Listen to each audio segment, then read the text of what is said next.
Come to downtown St. Louis and Busch Stadium. No matter old or young, you don't know what you might see at a ball game. Possibly the red-hot Albert Pujols. He just wrapped up an 8-for-15 series against the Pittsburgh Pirates. How about Scott Rowland, the leading vote getter at third base in the National League? Or maybe a youngster. He might make his debut. Yadier Molina. Cardinals baseball coming up. Molina's there. Got him. Welcome to the majors, Mr. Molina.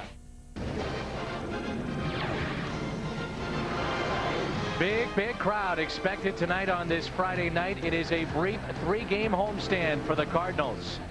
Redbirds start 7 games above the 500 mark. You wonder, why are we shooting a third base coach to start our game? Well, he's not only a third base coach, not only a mentor, but Al Hrabosky, he is a co-manager tonight. Tony La Russa has been suspended for 2 games.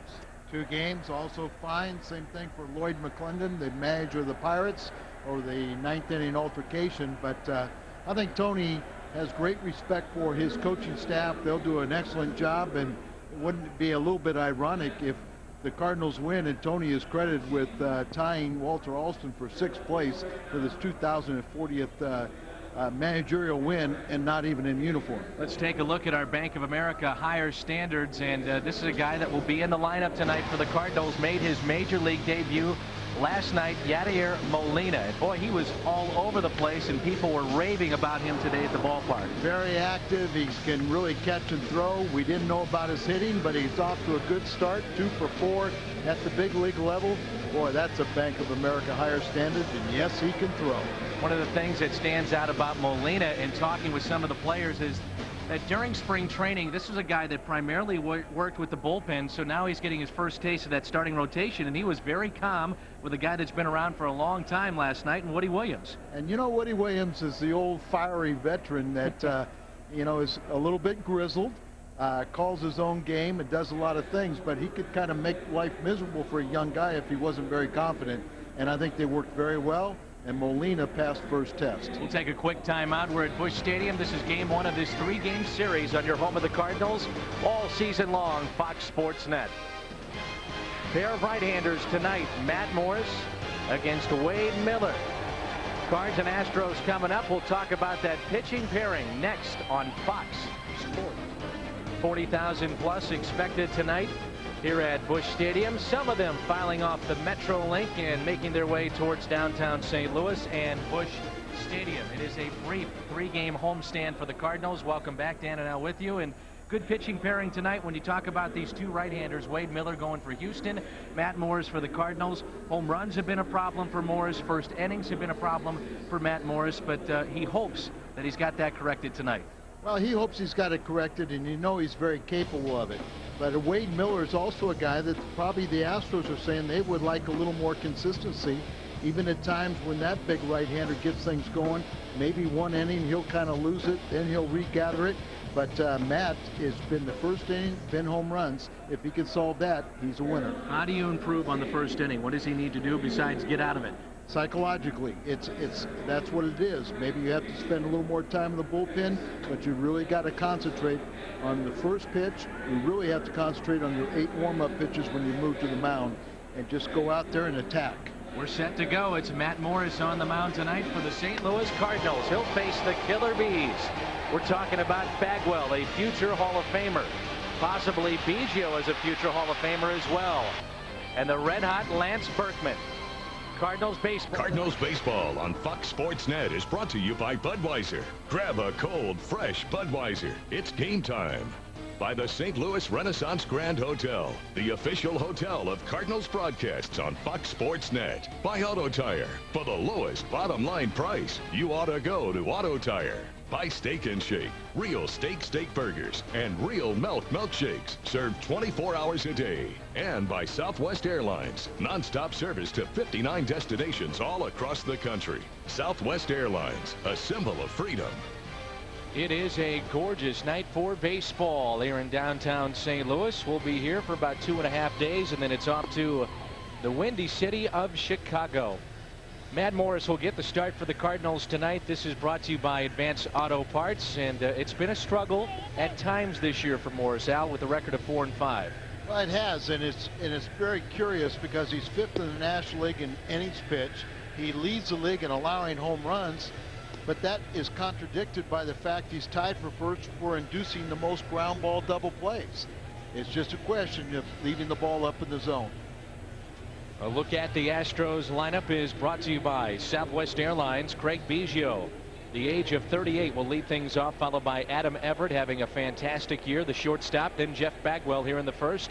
Kent Berkman and Lamb, along with Hidalgo, Osmus, and Wade Miller to follow. That's a look at the Astros lineup, and it's brought to you by Southwest Airlines.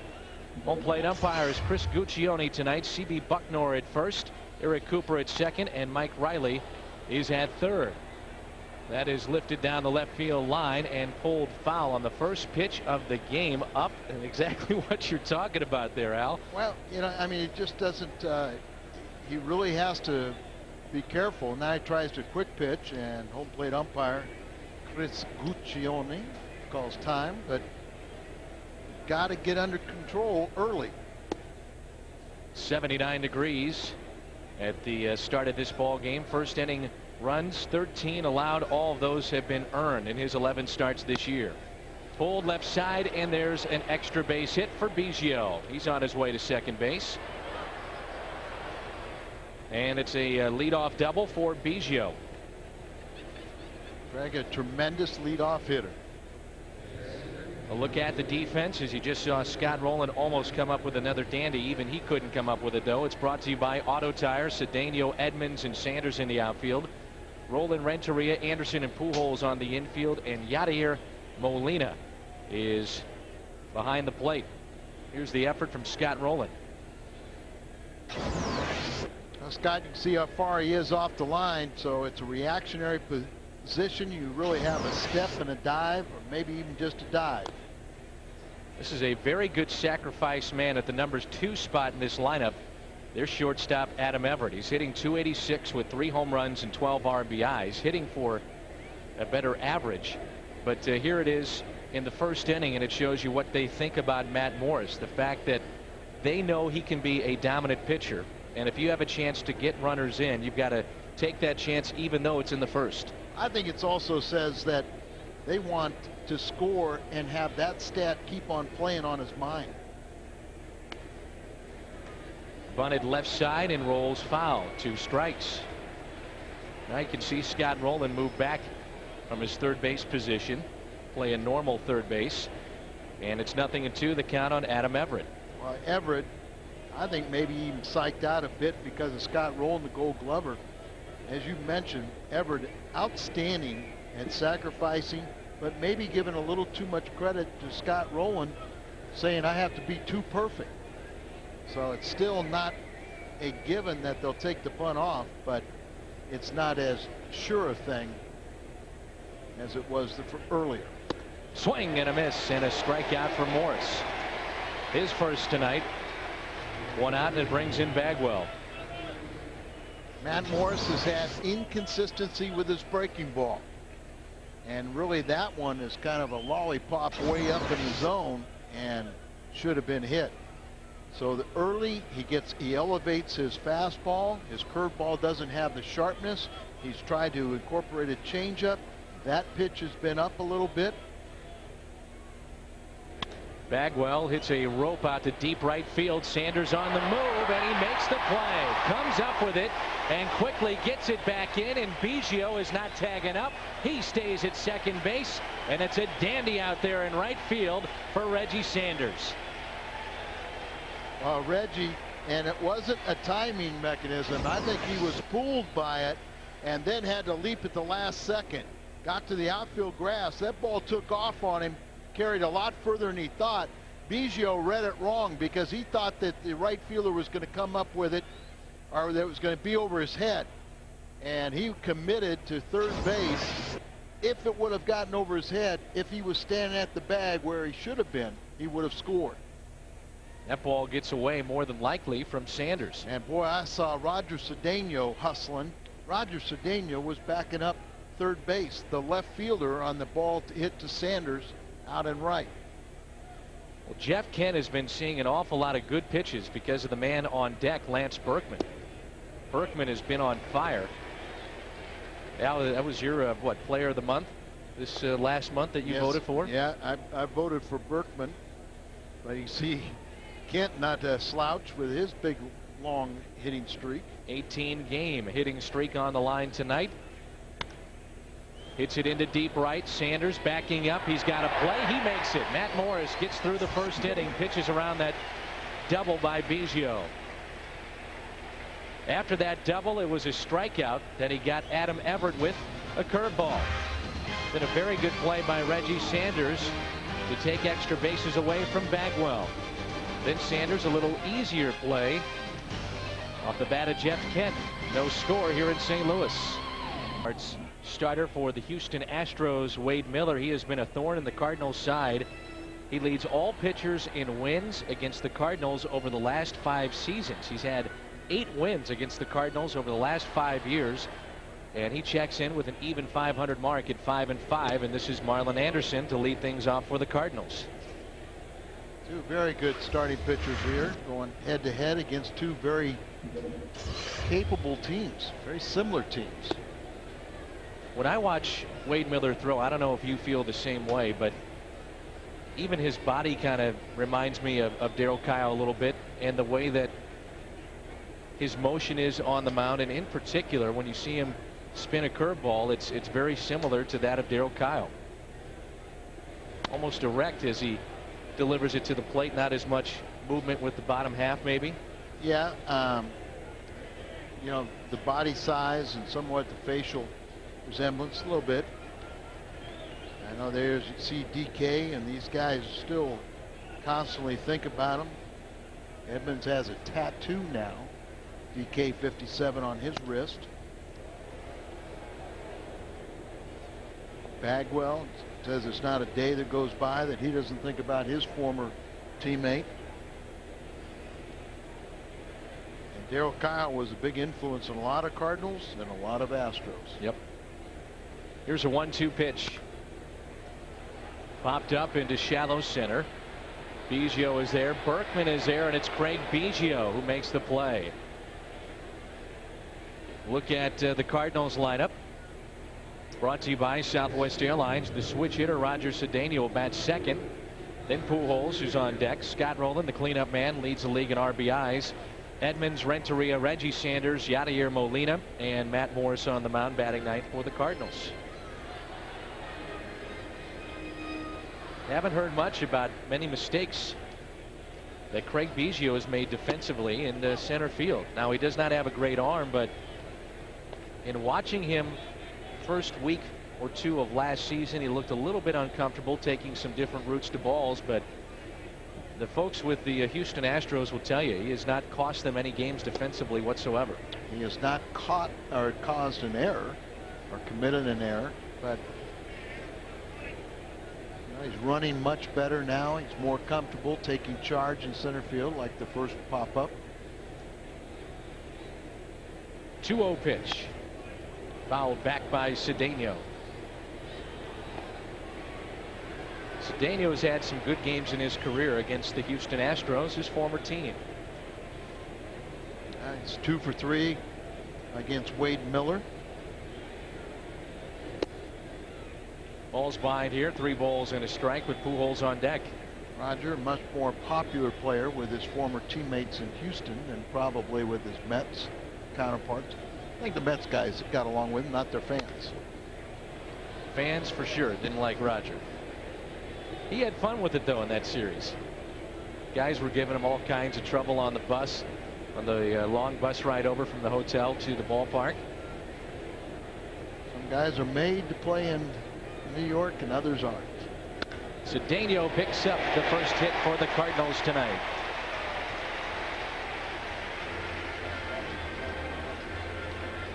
Defensively for Houston, it's brought to you by Auto Tire. We just talked about Biggio. He's in center. Berkman and Hidalgo in left and right. Then you have Lamb, Everett, Kenton, Bagwell on the infield, and Brad Ausmus is behind the plate, former Gold Glove winner. Cardinals have been very aggressive against Ausmus in the first couple of series this season.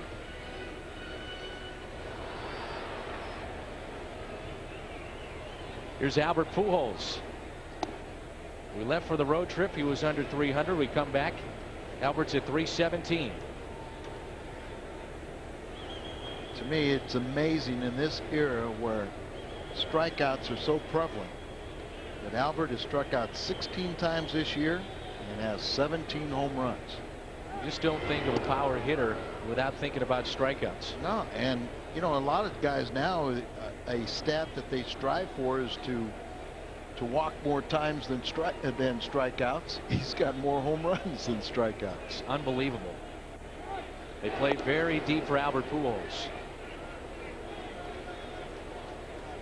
We talked about Berkman allowing Kent to see some very good pitches because of where they're positioned in the lineup.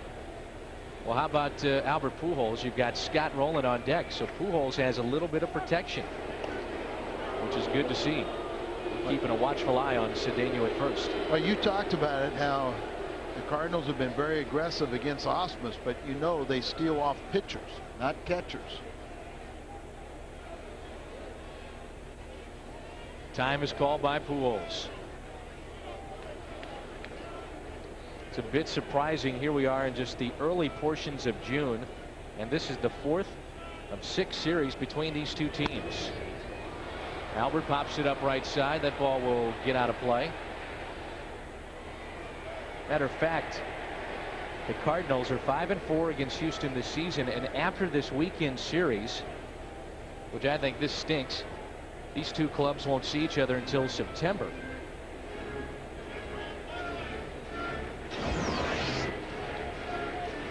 Umpire going out there, C.B. Buckner giving chase, make sure that no fan interference on a ball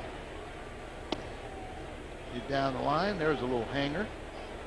But isn't that something? Only one series between the Cardinals in Houston and the Cardinals and Chicago in September.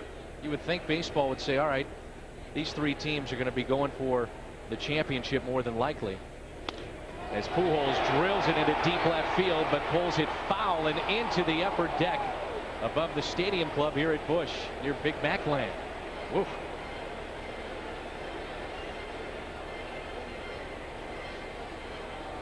Woof. 2-2 the count. But you know what I'm saying. I mean, yeah, you want to see competition. I'm just afraid I might say what I really feel. Just not good for the fans. Now, when you're more concerned about trying to manufacture artificial rivalries in interleague play at the expense of natural rivalries in your own division, it's wrong. 2-2 the count on Pujols with Cedeno the runner at first. Albert pulls it foul. He said it was about this time last week when he really started to get locked in, did Pujols, as you see Jimmy Williams, manager of the Houston Astros. This past week in their local papers got a vote of confidence from a couple of the writers. Jimmy came over to Red Shandy's and got a couple autographs from the Hall of Famer. In the shy manner that he is, he introduced himself to Red.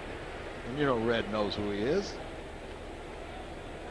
Jimmy played what season with the Cardinals? It was only briefly, like 68 maybe, 67. I think it was before that, but I mean, I'm trying to think if Red was the manager. Maybe. That's what I'm thinking. Called third strike on Pujols, and now they may say that's interference on Pujols as Cedeno was stealing the base as Albert was on his way to first base, and now here comes Jimmy Williams. He's going to say that's interference on Albert Pujols. Well, what Albert thinks that he's walking, so he's walking across the plate. Ausmus knows he's got the strikeout and is trying to complete the throw on the base stealer going into second. And if there's contact, Ausmus has the throwing lane. That's what he's saying. You know, even if there's not contact, he impedes his throw by going right in front of him. See, Albert thinks it's ball 4. And that should be. That's absolutely. The Houston Astros have a legitimate argument And Osman's saying, what do you want me to do? Just go ahead and throw it and drill him right in the head? Here we are, getting back into throwing at people's heads. I don't even talk about it. And Brad Osmus, a Dartmouth graduate, he might be pulling out words we wouldn't understand. Mike Riley is the crew chief. He's in there with Chris Guccione. He's got a legitimate beef. I think he does too.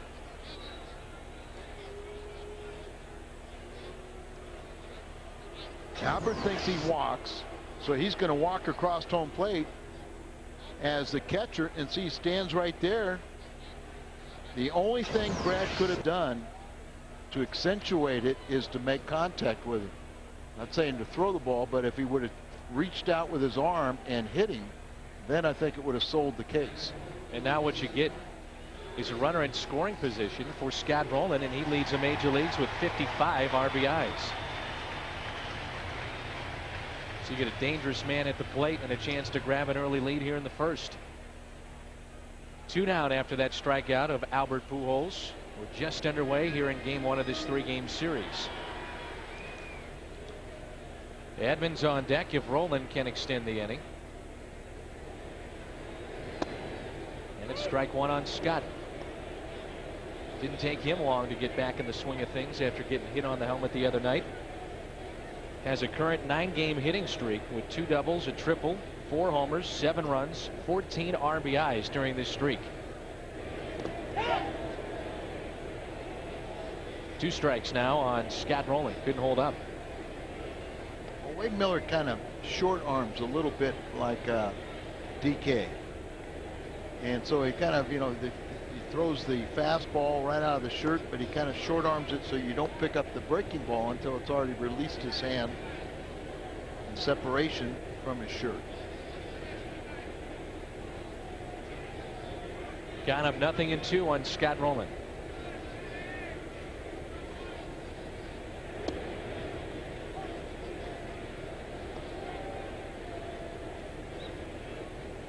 Cardinals start play 2 games back in the Central. Houston is 2.5 games out. Chicago today lost their ball game at Wrigley Field. Mark Pryor was on the mound, and he is set to pitch against the Cardinals next Wednesday. Popped up by Rowland into shallow right. Hidalgo calling for it. He's got it. Each team has stranded a man at second base. 1 inning in the books. No score. 9-8-0. A little later in this game, we'll visit with the new play-by-play voice of the St. Louis Blues on Fox Sports Net. John Kelly will be in our booth.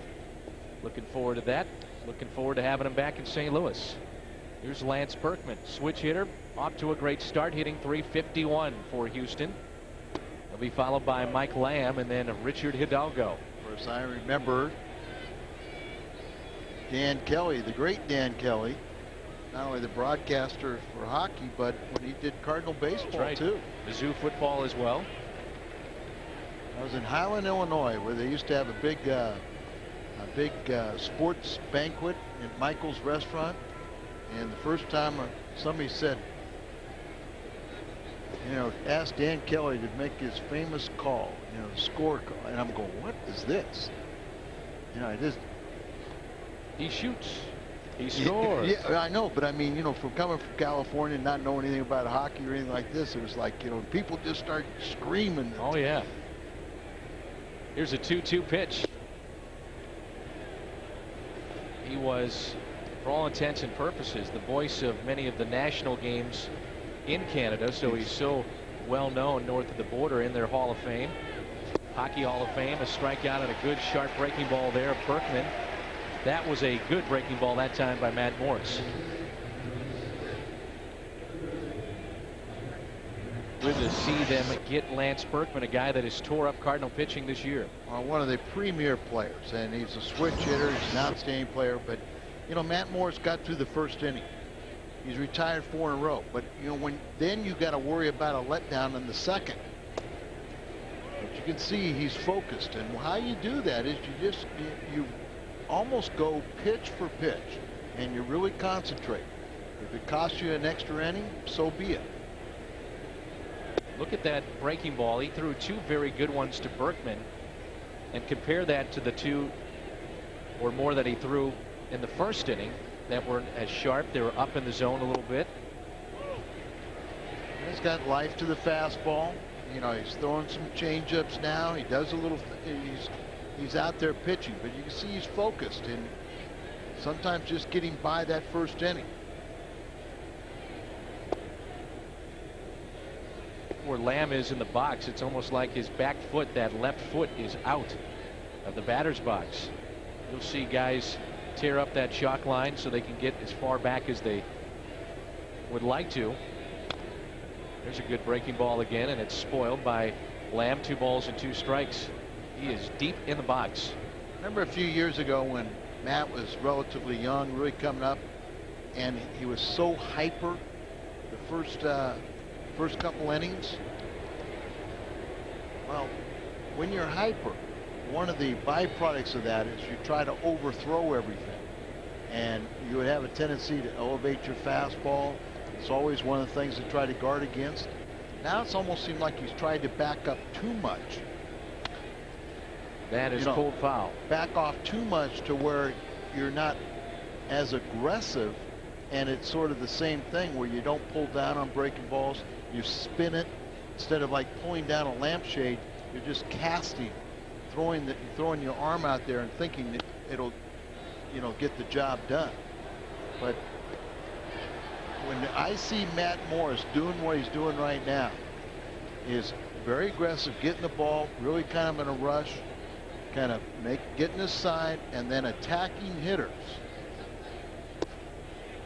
That's what I think Matt's, on the verge of being right there and being the big winner we know he has been in the past.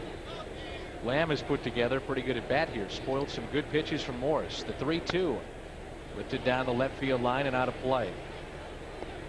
Well, for whatever reason, he has struggled in the first inning. Well, and I mean, 13 runs was, he's given up some runs. What he's also done is he's given up all the home runs. He can get the ground balls. Like I say, he's tied for first and do some ground ball double plays. Pretty well hit to the opposite field. Cedeno is back. He looks up, and there's another home run that Morris allows. Number 17 that he has allowed this season. Solo home run for Lamb. 1-0 Houston. But Matt Morris, a couple years ago, when he won 22 games, you can tell you for whatever it's worth, but Matt Morris had a little bit of a mean streak game. And see, I think, not sure if that's a change-up. It's almost too hard because it's only 5 or 6 miles an hour less than his fastball today. But it's not down, down and away, and that's an opposite field hitter hitting the ball. But Matt Morris a couple years ago won 22 games. He allowed 13 home runs. You know how many batters he hit? 13, 14. He hit 13. Now he leads the league in allowing 17 home runs, and he's hit 1 batter. Now it's not that you're trying to hit people, but you're pitching inside and getting the ball far enough in. Or if you miss inside where you can't get hurt. 1-2 the count on Richard Hidalgo. Got off to a fabulous start his first month.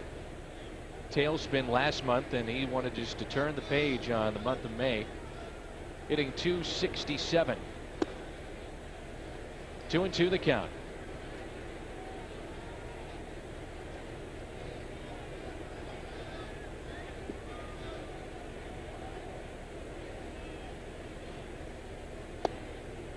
Full count again. He goes deep in this count.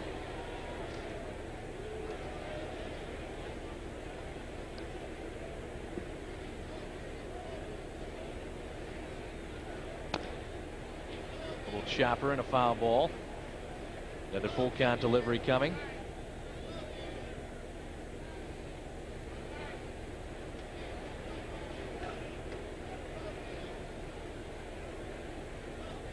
Chicago, you see how he has struggled after a very good April.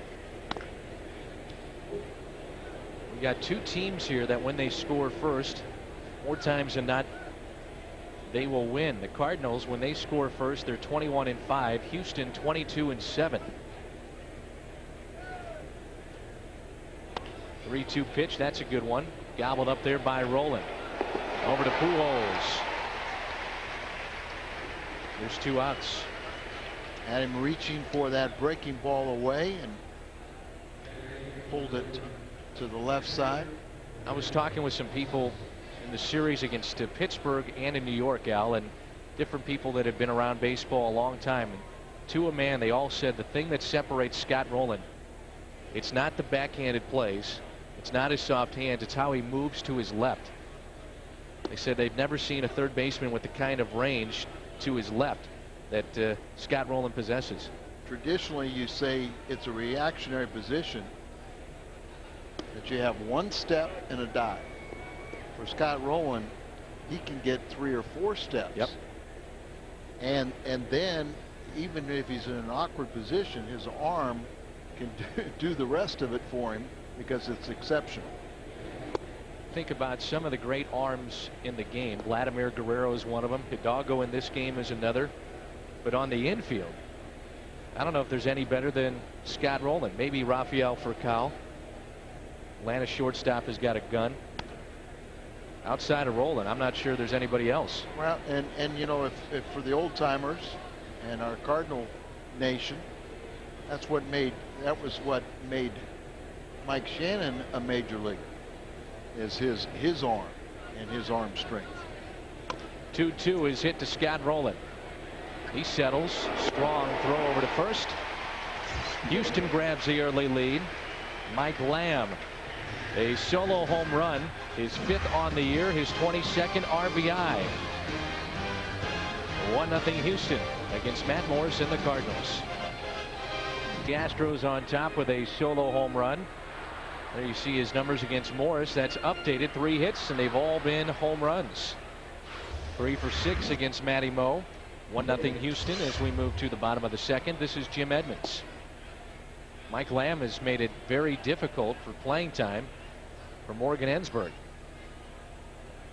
We'll say a big happy birthday to Mike Weaver of Washington, Missouri. Turns 13 today and watching tonight on Fox Sports Net. Happy birthday, Mike Weaver. Edmonds normally is one of the best players against the Houston Astros that the Cardinals have, or really anybody in the National League. This year only hitting 188 against Houston. Tony La Russa upstairs with Walt Giacotti. If you're just joining us, of course, Tony La Russa suspended tonight and tomorrow night's game. He will sit out as well, which will be a 6:15 start here at Busch. I asked Tony if he would sit in the clubhouse or what would he do, and it was his impression that it was illegal. So if you remember when he said, I haven't been suspended too many times, but there were, you know, it was Phoenix and Houston last year, and he sat up in the press box, paid his business. He said, I won't be able to stay there too long. I'll be too fidgety. I'll go try and do some work someplace. But it's his impression he can't stay in the clubhouse. Edmonds strikes out. For those that missed it last night, it was high and tight to Tony Womack. And of course, this is on the heels of what happened with Scott Rolen 2 nights before. Lloyd McClendon didn't like the fact that Tony La Russa was vocal towards Gonzalez, who was on the mound. And then those two got at it. Benches cleared. The bullpen's cleared. No punches thrown, but 2 managers have been suspended. Lloyd McClendon and Tony La Russa. For 2 games, both those managers will sit out. He said, I can do one of 2 things. I can drill their hitters below the waist, or I can yell at their players and say, hey, if you're going to throw inside, keep the ball down. And you can understand Lloyd McClendon's standpoint of saying, hey, if you want to get mad, yell it, talk to me, don't talk to my players. No right, no wrong. Yep. 1 out, nobody on. A 2-strike count on Renteria. What is wrong is to be penalized where you can't appeal and no discussion as to what happened. The Doggo for out number 2. We're going to have all kinds of guests in the booth tonight. Nathaniel Davis, the Budweiser brewmaster on this Budweiser night, will be with us. We've got John Kelly, the new voice of the St. Louis Blues, and I think we should go get Tony La Russa and bring him on over here. We'll put him to work. How about the Shrinking Violets? Were you out there tonight? Taking them in? I won't talk about all the Born Fresh consumption. All of our, I went to beer school. Is that right? Yeah, I went to beer school at Anheuser-Busch, so, Nathaniel Davis, Anheuser-Busch brewmaster extraordinaire. He and I could probably relate a little bit. Probably have the same taste buds.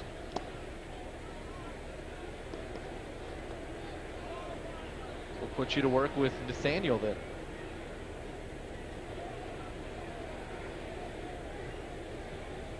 Two 2-0 here on Reggie Sanders. RBI double last night. Good rip there, and remember that was so good to see the RBI double to right field. That is what they've been trying to work on, to try and use his legs a little bit more, trust his hands, allow the ball to get deeper into the zone, stay back on balls and drive it, go gap to gap. Reggie's going to get his 25 home runs because pitchers will make mistakes and give him balls, but if he goes gap to gap, then he's going to increase that batting average. Strike two on Sanders. 2-2. Reggie sat out a couple of games in that Pittsburgh series specifically to work on trying to go to the opposite field a little bit more. Here's a 2-2 pitch. Off of Miller, knocks him down. He might be hurt. The throw to first, he is out. And Miller may be hurt, but now he pops up. That was scorched off the bat of Reggie Sanders. Woo.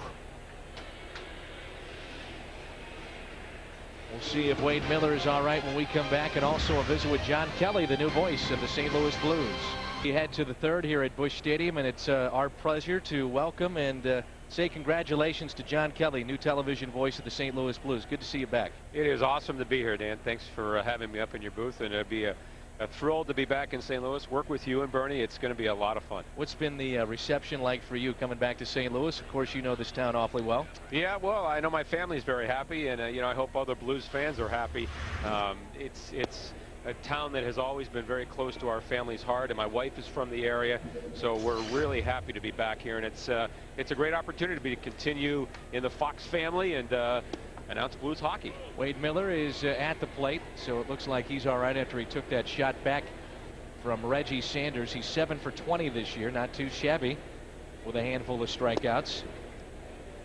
Your dad was up in this booth calling Cardinal games. Yeah, the next one over in radio. As a matter of fact, ironically, I don't know if you know this, but he announced hockey all his life and is known as a hockey man, but he got a World Series ring in '82. Is that right? Yes, he did.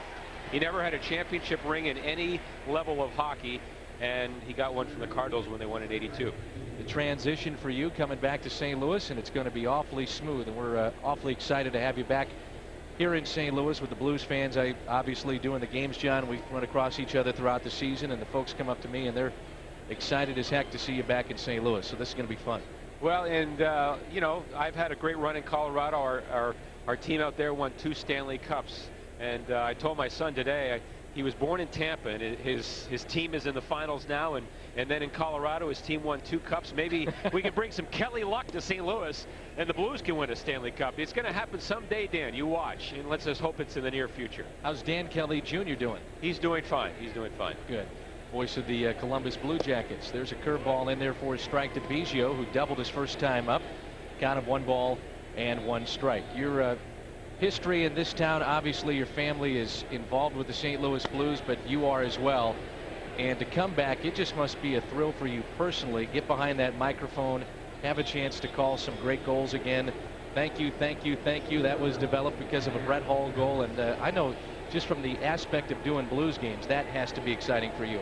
Well, it is. It's it really hasn't it's not reality yet. It's, you know, we come in town every summer when we're on vacation, and we spend 3 or 4 weeks in St. Louis, and we just arrived a week ago today, and it just seems like it's another visit. I don't think it's going to really hit home until I move into my real home here in St. Louis, which will be in mid-July, at least hopefully in mid-July, Dan. And then when we first sit down and do a Blues game, hopefully in October. So, you know, it sort of is still almost a dream right now, but it's a great dream. Do you have a favorite memory growing up? Not behind the microphone, I'll get to that in just a moment, but being around your dad, being around the Blues, is there one moment that stands out?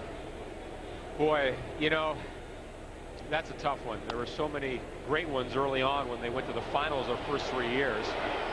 But I remember vividly Mike Crombene's double overtime goal in Game 5 to beat Pittsburgh, I believe in '81. Right. I thought my dad had a great call on that goal. But you know, the most famous play in Blues history, arguably, would be the goal that Bobby Orr scored in '70 to knock the Blues out of the finals in 4 straight. I mean, that may be the most famous goal in hockey history, and right. It involved the Blues, unfortunately, on the negative end. Noel Picard on the ice, a famous picture with Bobby Orr skying through the air. Glenn Hall in goal. Yeah. It was the last time they were in the finals, as a matter of fact. How about behind the mic? What comes to mind there? In St. Louis or overall? For you, in St. Louis. Well, I think, boy, let me think about that one.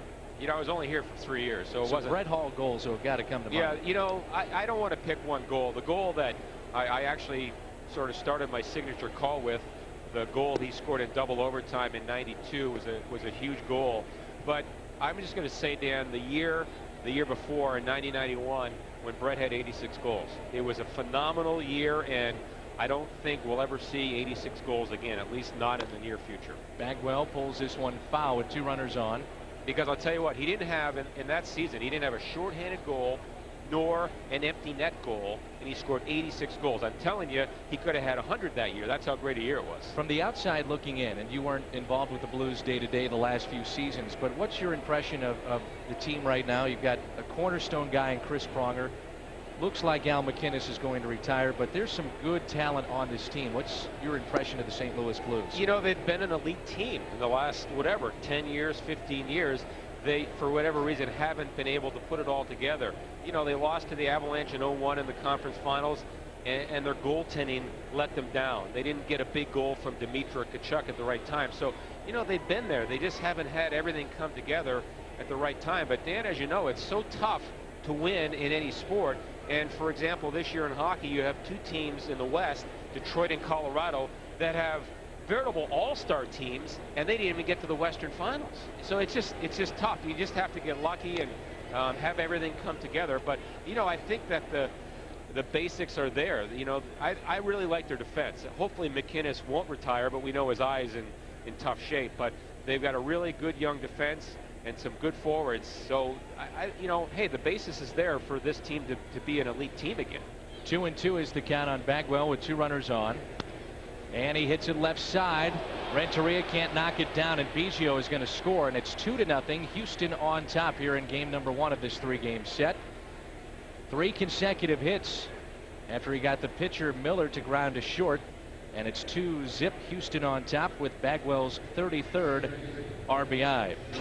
Good effort here from the shortstop Edgar Renteria. The 2-time Gold Glover couldn't come up with it, and Biggio was off to the races from second base and scored easily. So it's a 2-0 Houston lead. John Kelly, the voice of the St. Louis Blues, is with us for his 2nd stint of duty with the Blues, and hopefully your final tour of duty here in St. Louis. I'm going to say that emphatically, Dan. Final stint. Here's Rowland. Can he turn 2? Steps on the bag. Over to first. What a play by Scott Rowland. He is fantastic over there at third base. Gets out of a jam, but Houston picks up a run. More with John Kelly in just a moment. 2-0 Houston on top. Correct moment quote of the day. He's got so much composure. He plays like he's got 10 years of experience. The skipper, Tony La Russa, talking about his rookie who made a major league debut last night, Yadier Molina. And he will dig in to start play here in the bottom of the 3rd. For the Cardinals, it'll be Molina. Then Matt Morris in the top of the order. Redbirds with just 1 hit tonight. That was a single by Cedeno in the 1st, and they trail in this game 2-0. John Kelly, voice of the St. Louis Blues on the television side, is with us, and by all accounts, from what I've read and talking with you, this was a family decision to come back to St. Louis. Well, it was a family and business decision, Dan. Number one, our family, we have 3 young kids.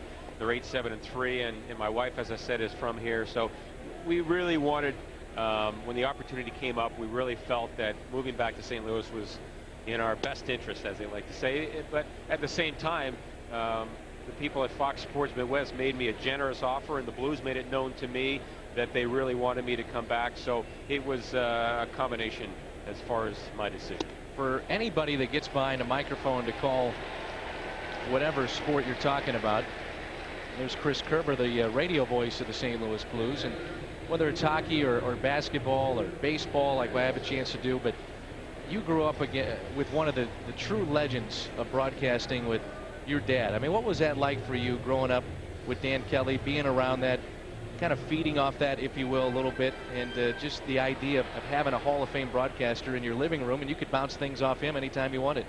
Well, it's a pretty good teacher, wasn't it? Not bad. And, you know, the other thing is as a kid and, you know, a young teenager, my dad would bring me along to spot for him on Mizzou football or football Cardinal broadcasts.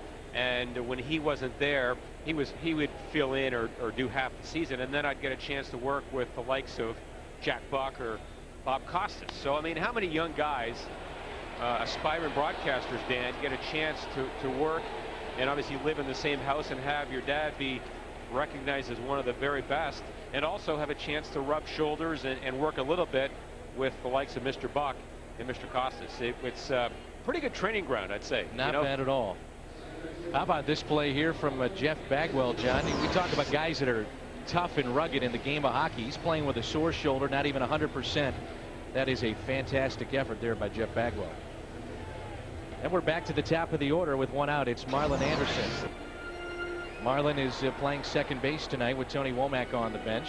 1 out and a 2-0 Houston lead here in the third. We're visiting with John Kelly, the new television play-by-play voice of St. Louis Blues hockey. And you'll have the chance to work with a Hall of Famer that was on the ice in Bernie Federko. And your dad, hey, he represents St. Louis Blues, and on the ice, in my mind, it's Bernie Federko and Brian Sutter. Those guys are the kind of people you think about when you think about St. Louis Blues hockey on the ice. You're right, and I really look forward to working with Bernie, because number one, he's a great guy, and I get along with him very well, and we hope we'll form a great team, and hopefully our friendship and our camaraderie will translate into a great telecast. But to give you an example, Dan, of how great a guy Bernie is, he gave my father, late in his career, a puck after, I think he scored his 1,000th point. I'm not sure exactly the milestone, but he said on the the plaque, it said, "To Dan Kelly, you've called them all, hopefully many more." Now, how many players would do something like that? One hopper over the wall, and it is a ground rule double for Marlon Anderson. So stopping at third base, Yadier Molina, and a good opportunity here for Roger Cedeno. That's the kind of guy, though, that exactly. Federko is. So, you know, you don't need to talk any more about it. He's just a quality person. He's got a wonderful family, and as I said, it's a thrill to be his partner in the booth. How much work are you going to be doing in the community with the St. Louis Blues? I'm sure that's a big portion of what you will be doing.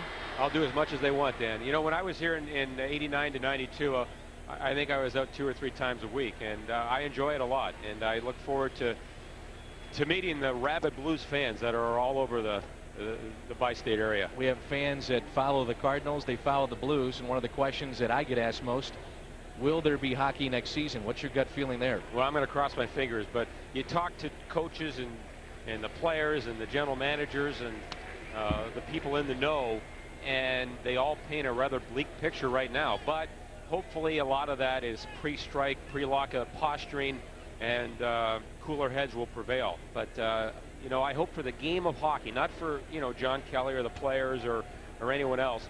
For the game of hockey, they can't afford any kind of shutdown or stoppage, Dan. I agree. Ratings have been down in that Stanley Cup Finals, but it's been great hockey. That's because they're not on Fox. Well, I agree, and I've been saying that for a long time, right, John. But you know how much pull I have. Exactly. But I look forward to traveling with you and Chris. We saw Chris here earlier, and Kelly, Chase, and Bernie. I'm sure traveling with Chaser is a picnic, right? Oh, it's a treat, let me tell you. Yeah. Wait until you meet Kelly Chase on that road. It's an awful lot of fun. He's the Mike Shannon of hockey. Yes, I know. He was a player when I was here, and he was a character then. RBI there for Cedeno, is third on the season, cuts the lead in half. It's 2-1. Molina scores the run. And now here is Albert Pujols. You do have first base open, but Scott Rowland is waiting on deck. You follow baseball much? I love baseball. Love baseball. Actually, I love all sports. But, you know, as a kid, I came to many Cardinal games. And have they done a wonderful job with this ballpark? It's almost a shame that they're going to have to tear it down in a few years. But I understand the new one's going to be exquisite. Yeah, when you left, it was still turf. Wall was a little bit different. Dimensions of this ballpark. Yeah, they didn't have the scoreboard out in center field. Right. But it's as nice a park as I've been in. You had to watch all those Rockies games. That's a 5-hour night at the ballpark.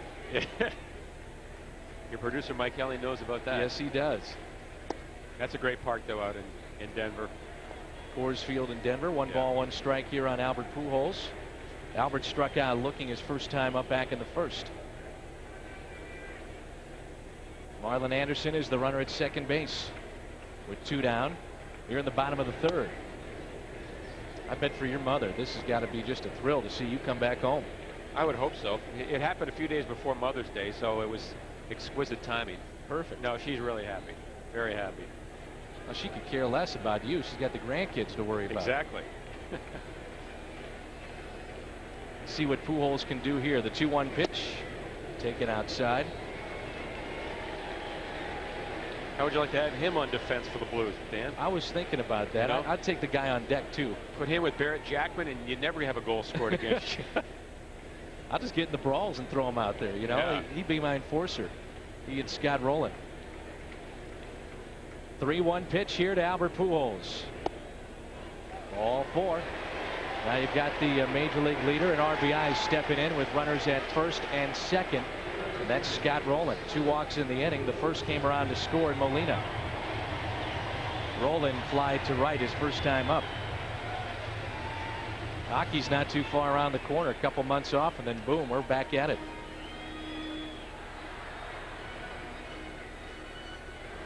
Tony La Russa. That'd be tough for him to be watching this from upstairs. 2-game suspension. First pitch to Rowland is a foul ball. So you settled in yet to St. Louis? You know, we've only been here a week, but we think we found a nice home in Webster Groves, and we'll be here permanently in mid-July. So we're settling in rather quickly. You know, when you come to a town that you grew up in, it's not like moving to a town you don't know a thing about. So from that perspective, it's been easy. Rowland hits it towards second. Kent is there. And Scotty is stranded 3 on the night. John Kelly, congratulations. Looking forward to having a chance to work with you. This is going to be a lot of fun for many years. Thanks, Dan. Thank you for having me up here. You bet. Appreciate That is John Kelly, the new television voice of the St. Louis Blues on Fox Sports Net. 2-1 Houston as we head to the 4th.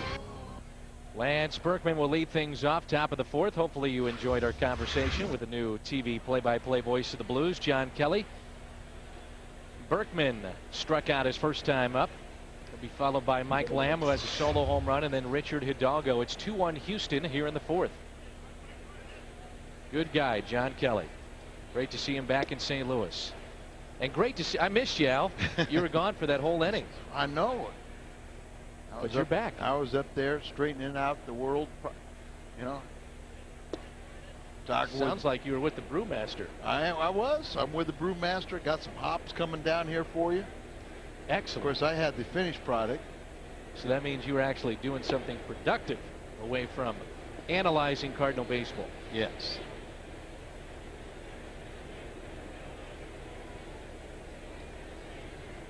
.30 pitch. Turned him loose. Well hit into left. Cedeno back near the track, on the track, and he's got it. Turned him loose on a 3-0 count, and Berkman flies out to left field. Hey, got a nice little note here. Congratulations to Chaplain Lieutenant Colonel Mike Gardner, who received a Bronze Star today at Fort Riley, Kansas, for his service in Iraq. Today is also his 27th anniversary, and his wife Pam is here at the game tonight. He gets the big Bronze Star in Fort Riley, Kansas, and Pam on their anniversaries here at Busch Stadium. That's not fair. That's not fair. Congratulations to the chaplain for his service and to all of our armed forces. And we thank them for their service in Iraq and around the world. Here's Mike Lamb, an opposite field home run, his first time up. 1 ball, 1 strike. Houston has out hit the Cardinals 5-2. Jam packed here at Busch Stadium. That one is pulled foul. Also noticed yesterday's USA Today, our buddy General Buster Hagenbeck, maybe not the most popular man with the troops right now. That's your buddy. Yeah. Here's a 1-2 pitch. Well hit again. Edmonds on the move. Edmonds won't catch up to it. Mike Lamb has just been killing Matt Morris, now 4 for 7 in his career with 3 home runs and a double. 2 for 2 tonight. Set up inside, the ball out away from him. See Molina's glove reach to the middle of the plate. Well struck over the head of Edmonds, and one hops the wall. So I guess we're a little lucky it didn't leave the ballpark like his previous at bat. Brings in Hidalgo. Grounded to third his first time up. High fly ball into right. There's Sanders, camps under it. Runner will tag from second to third. Strong throw from Reggie. Little off the mark. And with 2 outs, Lamb is at third base. The batter will be Ausmus. A lot of fly balls that we've seen tonight. And that's why Matt Morris has given up the home runs.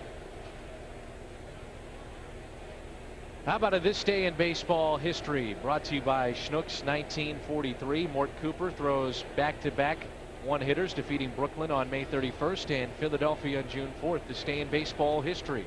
Brought to you by Schnucks.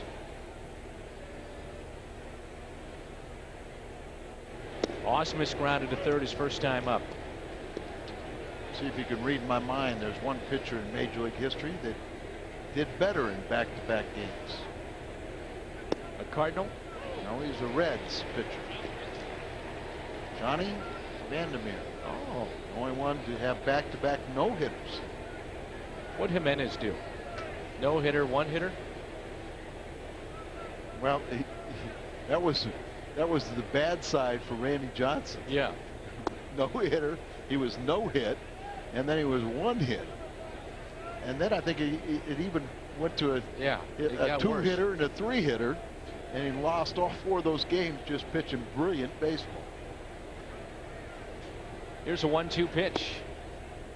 Morris hits his spot, but just a little bit outside. 2-2.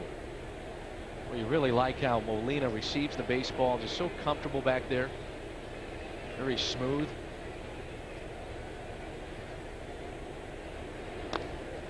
Jam to Ausmus with that pitch. Just got a piece to stay alive. That's a good example of pitching inside. You know, getting in there, locking up a hitter, not missing out over the plate, not missing into the rib cage. See that swing? You know, that ball doesn't go out of the ballpark with that kind of swing. Call, third strike on the catcher, Ausmus. 3 strikeouts on the night for Matt Morris. Bottom of the 4th from Busch is coming up. Cardinals baseball on Fox Sports Net is brought to you by Advance Auto Parts. We're ready in advance. And by Aflac. Ask about it at work. Here's Edmonds with 11 home runs, 33 RBIs, and a gorgeous night here at Busch Stadium. A jam-packed crowd. We're close to a sold-out crowd tonight.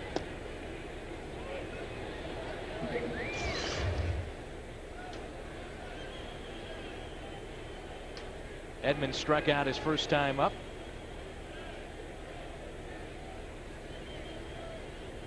It'll be Edmonds, Renteria, and Sanders for the Cardinals here in the 4th. Remember how you said Molina, very soft hands, very quiet. Watch him frame this strikeout pitch. See, it's up and in a little bit. Ausmus didn't like it, but the way he just held it right there, pulled it down a little bit, held it right there for good look for the umpire, helped sell it. Talking with some people that were in Anaheim last night, they said his brothers were glued to the TV set. And of course, we're on the East Coast, and they're waiting in the clubhouse and watching our game. And plate. Those guys, they said, were going nuts. Clubhouse for the Anaheim Angels. I asked him, I said, what were you doing when you got the call? He said, well, I was sleeping. I said, well, that's good.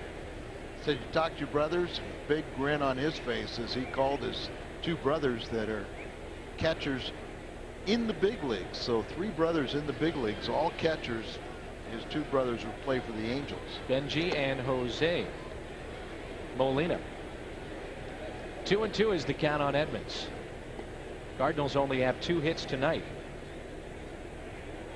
Single by Cedeno and a double by Marlon Anderson. That's it.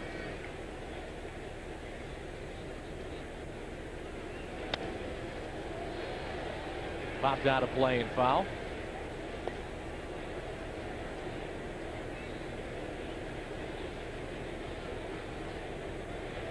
Jim Edmonds still very close with a bunch of the California Angels or Anaheim Angels. What's their name officially now this year? Anaheim Angels. Anaheim now.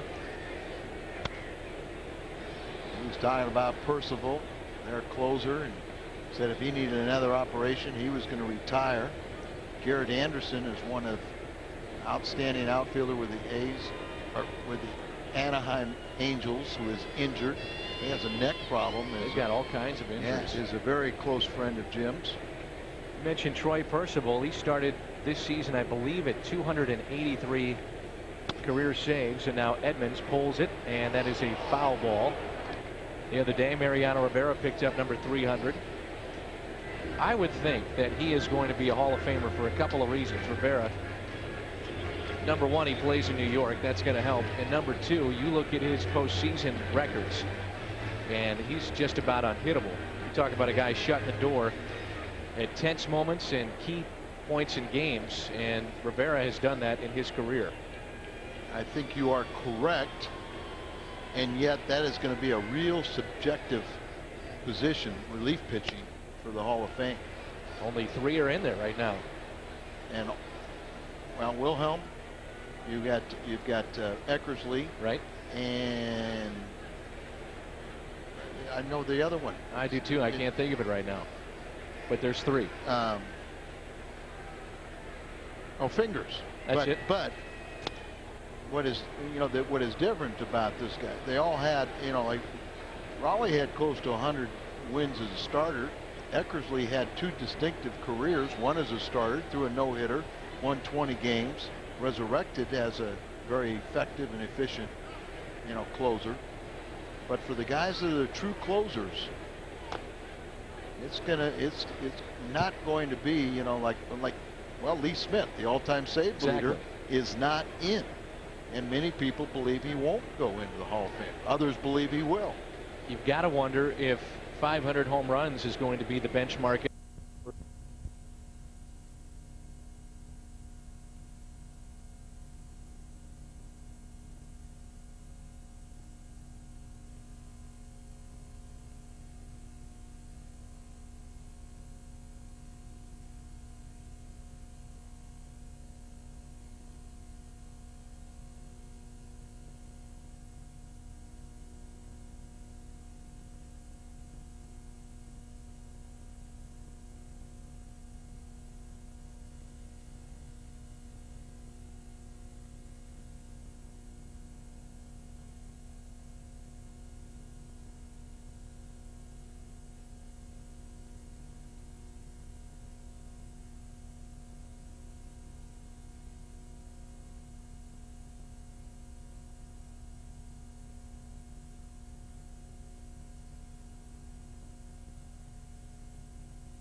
Bottom of the 5th, night falling in St. Louis, Missouri. Yadier Molina, whose career is just dawning, leading off for the Cardinals. Walked and scored first time up.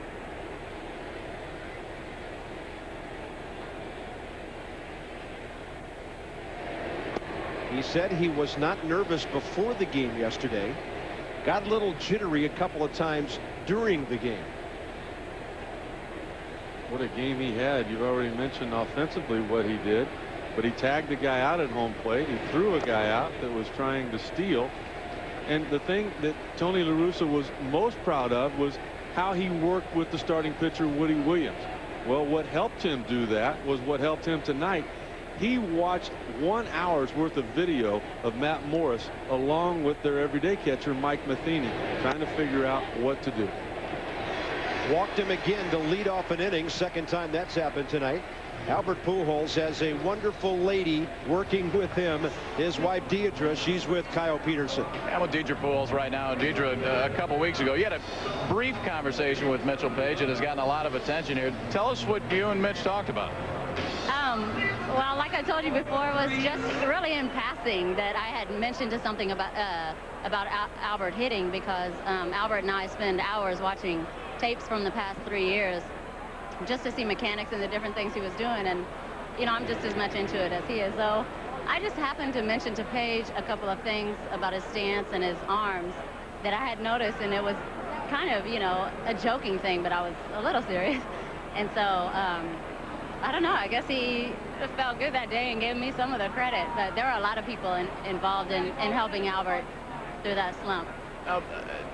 Yeah, a slump for Albert is hot streak for a lot of other people, but what's it like sitting up here and watching a game? I mean, obviously you watch it differently than maybe some other wives would. Do you get nervous during a game, or is it comfortable to watch him? It's emotional for me during certain situations, you know, but like I get more excited towards postseason than I do right now. But you know, with Albert, it's been history shows that he, you know, when he goes through things like that where he's not hitting like he'd like to, you know, there just comes a time where he just explodes and does start hitting like he wants to. Well, Deidre, thanks for talking to us. We appreciate it. Sure. Guys. How about that? Little help from Mrs. Pujols. Yeah, but you know who I give the credit to? I give it to Mitchell Page. Because there are a lot of coaches in the big leagues that let their egos get in the way of solving problems. And when Albert told us before the game, yeah, you know, my wife did this, but he said, I want all of the credit to go to our hitting coach because that's his job. That's what he does. Mitchell Page said, absolutely not. He says, I will take help from anybody as long as it works. Obviously, it did. There's a great family angle on Albert and his wife, Dee Dee. She had a daughter, Isabella, when Albert married her, who had Down syndrome. Albert accepted full responsibility for becoming her father when he became Dee Dee's husband. It's a wonderful story about how he's taken care of that little girl. Now they've had a baby of their own, Alberto Jr. They call him AJ. And it shows you the maturity of Albert Pujols and what kind of man he is. And what a great young family that is. Now Matt Morris works the count to 3-2. There's Joe Patini running things from the dugout with the help of Jose Oquendo over at third base. Tony La Russa in the general manager's box, serving the first day of a 2-game suspension. That's a bouncing bunt. Of 18 batters, first 2 times through the order, Rick Sutcliffe, Wade Miller goes to a 3-ball count 9 times. And I think this is the time right now that if you're going to get Wade Miller as the St. Louis Cardinals, you better do it now, because Jimmy Williams is watching along with Tony La Russa, general manager Walt Jocketty. They're watching a starting pitcher out there on the mound struggling. You don't walk the number 8 guy 2 times in a row on 4 consecutive pitches the last time if your command is there. So as important as this game is right now, I really look to see that bullpen start to getting loose down there. Well, pitch number 90 is coming right now. Marlon Anderson 1 for 2 with a double. And Miller gets one on the inside corner.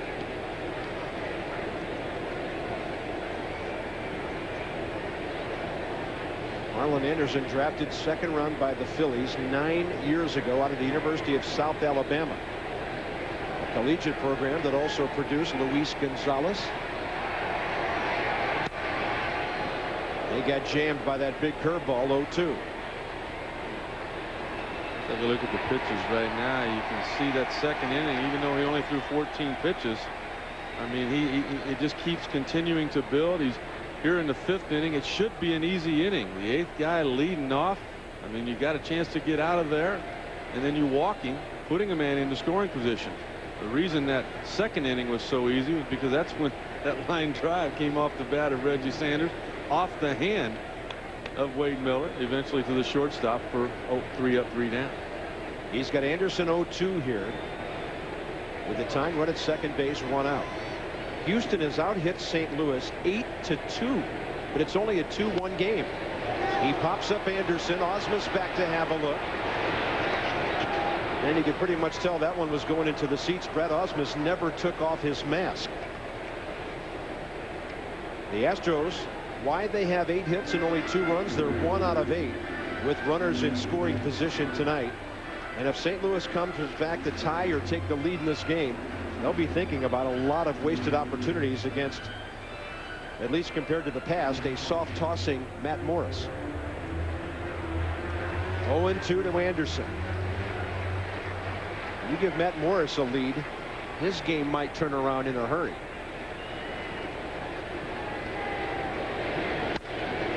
Up the middle. That ball's got eyes. It's into the center field. This game is tied. And Yadier Molina, for the 2nd time, scores after a leadoff walk. You know, Tony La Russa is not managing this team now that the game has started, but he was the guy that picked the lineup. He knew one thing. He knew that Marlon Anderson was a veteran who had produced in the past. He also knew that coming into the game, Anderson was hitting .372 here at home. Well, he's gotten a couple of hits in his last couple at bats. He just tied this ball game up. Well, Rick, he walked the leadoff man, sacrificed by Morris. He had Anderson 0-2. Couldn't put him away. Game tied. If Cedeno gets on here, you've got a big problem in this inning. Pitch count up in the 90s now. Well, right along with the 4-pitch walk to Molina, he went to a 3-2 count before the sacrifice bunt was put down by Matt Morris. Jimmy Williams coming out here to find out right now. Nobody's up and throwing in the Astro bullpen, but what he wants to know, he said, I want you to be honest with me. How's that left wrist doing? Because right now you're doing some things that aren't typical of Wade Miller when he's on his game. Miller last year was 2-0 against these St. Louis Cardinals. Dominated them pretty much. Not the same luck this year.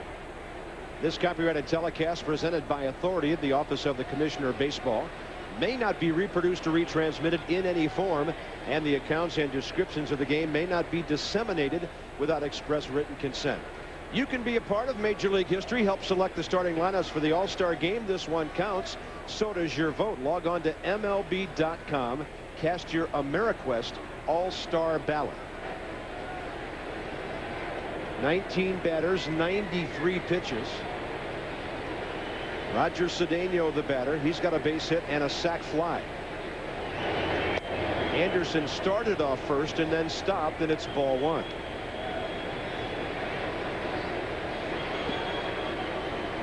I don't know about you, Bob, but if it's me, I don't run him.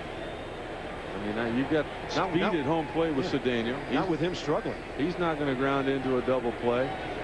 I just keep him right there regardless of what he does and hope to get Pujols up here to do some big damage. And Rick, I think if you're La Russa or the Cardinals, you want to make Jimmy Williams pitcher prove he can get somebody out before you run your way out of an inning.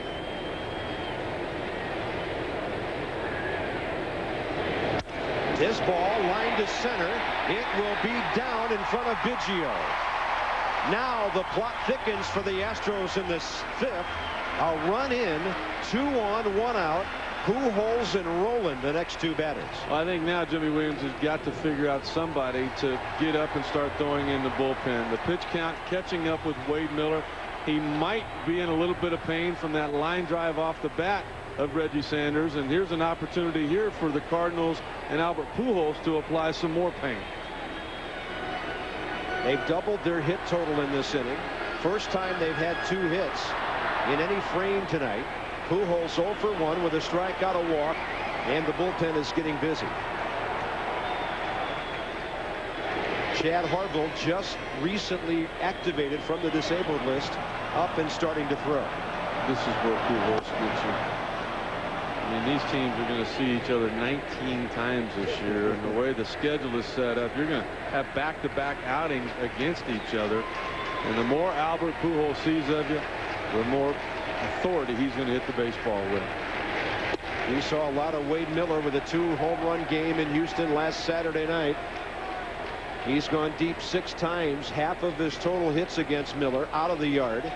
Albert leads baseball with 17 home runs. His RBI total at 40. The lead runs at second base. And he'll make him throw him a couple of strikes. It's now 3-0. And another murderous right-handed batter waiting if you lose Pujols again.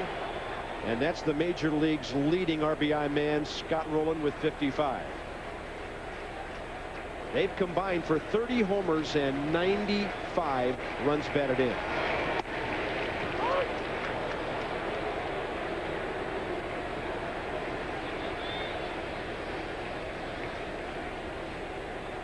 Look at those ranks. Driving the ball beautifully, extra base hits, doubles, and home runs. He's going to make Wade Miller go full here. Boy, this is a good pitch. Look at the backdoor sinker coming back just to catch that corner at the knees. I think the movement more than anything is what fooled Pujols. He thought the ball was off the plate, which is where it started, but it came back, and as the K zone shown, caught that corner. 3-2 pitch. Runners going, and it's fouled right back this way.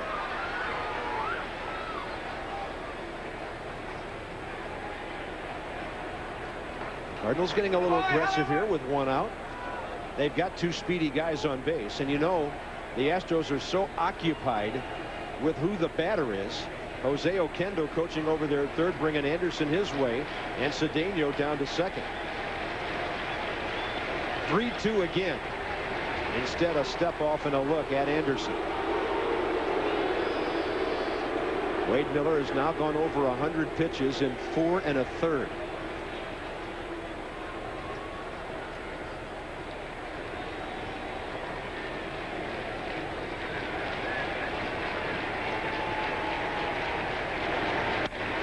Another ball high in the air and out of play. There are a lot of hitters in this situation that would prefer for the runners to stay put. Sometimes you not only catch the guy at second taking off, but in your other eye you see the guy at first going, and you're just not able to square up the pitch. It looked like a fastball that might have been ball 4, but Albert Pujols expanding the zone just a little bit, which is not typical of him. I mean, Pujols is not really a ground ball type hitter. I mean, you don't worry about him hitting into the ground ball double play as often as you would some other guys. Breaking ball, and he chops it foul. Anderson and Cedeno moving for the 3rd consecutive foul ball pitch. Yeah, and take a look at all of the movement from Albert Pujols in this swing. Here's a K zone. It's a pretty good pitch, but look at him right away. I mean, he's out in front. He's gone. That is a pitch right there that if he is able to sit back on, he could drive to the opposite field. But I think the movement on the base pass is creating movement in the batter's box.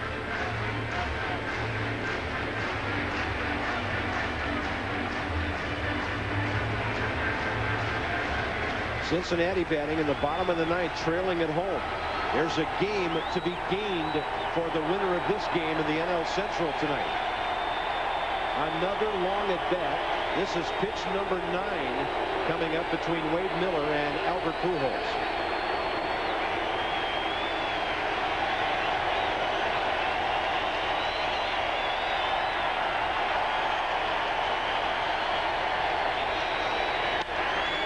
And we'll do it again.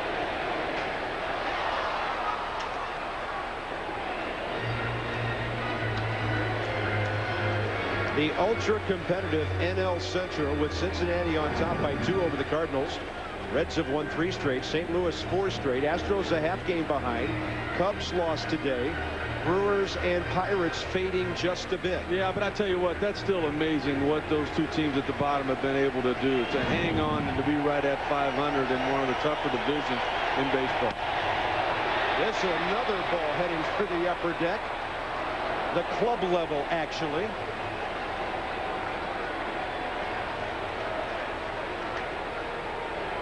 '91 AL West, the only time every team in a division has finished at the break-even mark or better. Divisional play began in 1969. Well, yeah, think about the AL West right now, though. There's 4 teams there. There's 6 teams in the National League Central. Yeah. 3-2. That's ball 4. What an at-bat by Pujols, who applauds himself on the way down to first base. He is locked in. 11 pitches, Rick, and the bases are loaded. And who knows baseball more than the fans of the St. Louis Cardinals? How many times do you see a standing ovation for a walk that doesn't even, as of yet anyway, lead to a run? They know what a battle that was, and they know that their guy won it. And what I love about the St. Louis Cardinal fan is the fact that if an opposing player makes a play or drives in some runs, they will applaud that as well. There are your RBI leaders. Scott Rowland a chance to tack on another one or more here. Cardinals are averaging 35,000 fans a game. It's almost a full house tonight. Scott Rowland, 3 career grand slams. And he has been downright nasty with runners in scoring position.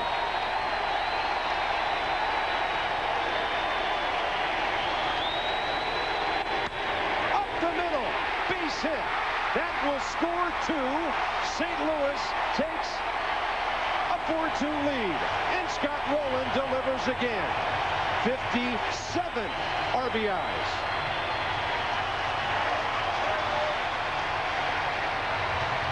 In the 4-2 win last night, it was Scott Rowland who had 3 hits and 2 more RBIs. That was the 4th consecutive win against Pittsburgh in that ballgame. I mean, you're looking at a guy right here that just 3 days ago got hit in the head with a 95-mile-an-hour fastball.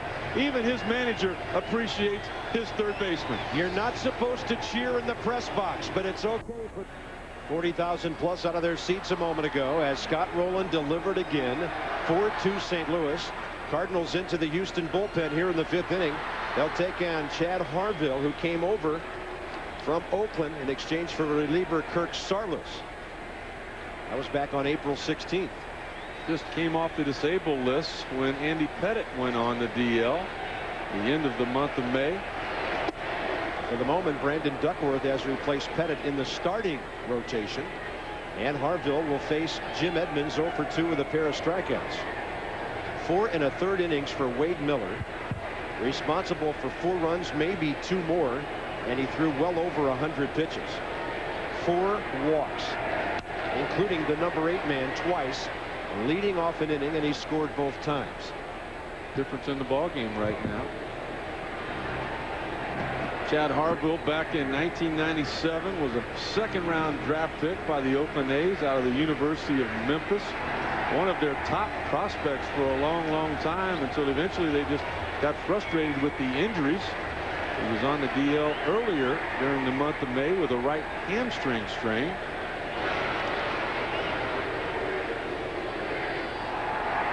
Five hits, 4 walks, 5 strikeouts for Wade Miller. Plus he got smoked by a line drive.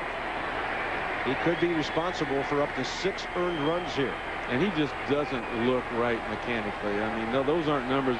Wade Miller is normally a 6-7 inning guy, and he hasn't been able to get there the last 3 or 4 times out.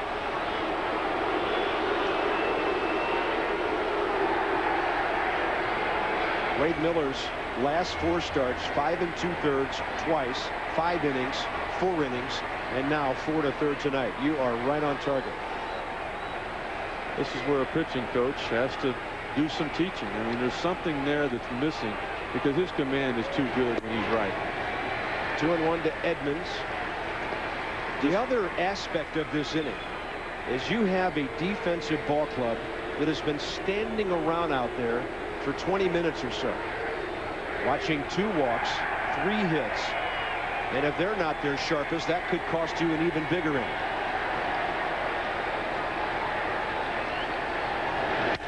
Edmonds bounces one to second. Kent to short for 1. A run scores. That's all Houston can get. And St. Louis leads 5-2. Albert Pujols scoring. He did a good job of going first to third on the base hit by Roller. That's a good point there, Bob, because that ball was hit. Not everybody can get from first to third as a first baseman, but Pujols knew the importance after the terrific at bat that he had setting all of that up. He adds to the St. Louis Cardinal lead. 2 outs now, and the batter is Edgar Renteria, who last year was one of St. Louis's best clutch hitters. He's got a 2-out base hit here. Renteria set a St. Louis shortstop record last year with 100 RBIs, and he came 6 hits short of 200. The last major league shortstop to get 200 hits and 100 RBIs, Honus Wagner, in 1908. That's how hard that is to be. Now, Renteria has been bothered by some back problems, hasn't produced a whole lot. This is his free agent year. I don't think the Cardinals want to let him test that market. No deal yet. And Reggie Sanders will give the Cardinals a chance to bat around here in the 5th inning. 9th man up.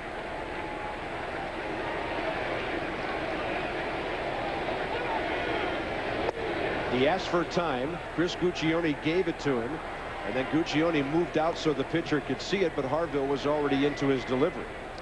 I think another amazing thing about Renteria and those 100 RBIs, he did it while hitting only 13 home runs.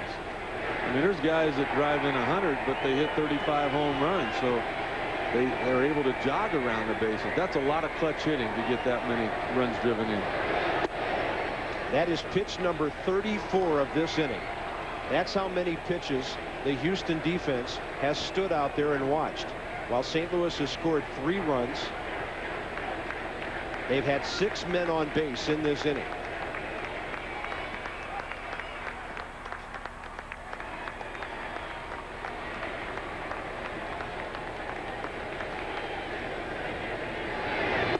Plus, you have an inning coming up in the 6th where Kent and Berkman were to lead off. You got a 2-1 lead. You've got some momentum. Your big boys coming up, and you spend about a half hour sitting out there on the field.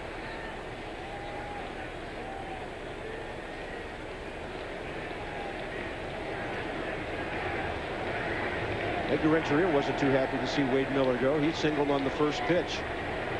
Miller had handled him twice. He's handled Reggie Sanders twice to the tune of a 1-6-3 off the pitcher's hand and a strikeout. Well, I think there was a little more pressure on that guy in tonight's start, and when you put pressure on him, he's going to respond with a performance like he has thus far. Cardinals have won 4 straight. Their last loss was the last time he started against these Houston Astros. He wants this one tonight. They've also won 7 of their last 8. Sanders takes a fastball for a strike, 2-2. There's a lot of friendly competition, which is good and can be contagious among these St. Louis Cardinals starters. Leading the way right now is Carpenter. Woody Williams with a strong performance last night. Woody's sitting there by Matt. We know that Woody missed most of spring training. It looks like he's back on track now, so this starting pitching could be good for a while for them. 2-2 to Reggie Sanders. Count goes full. Runners will be moving. Every St. Louis starter has at least 10 quality starts this year. Carpenter and Suppan 10. Marquis, Morris, and Williams 11 each.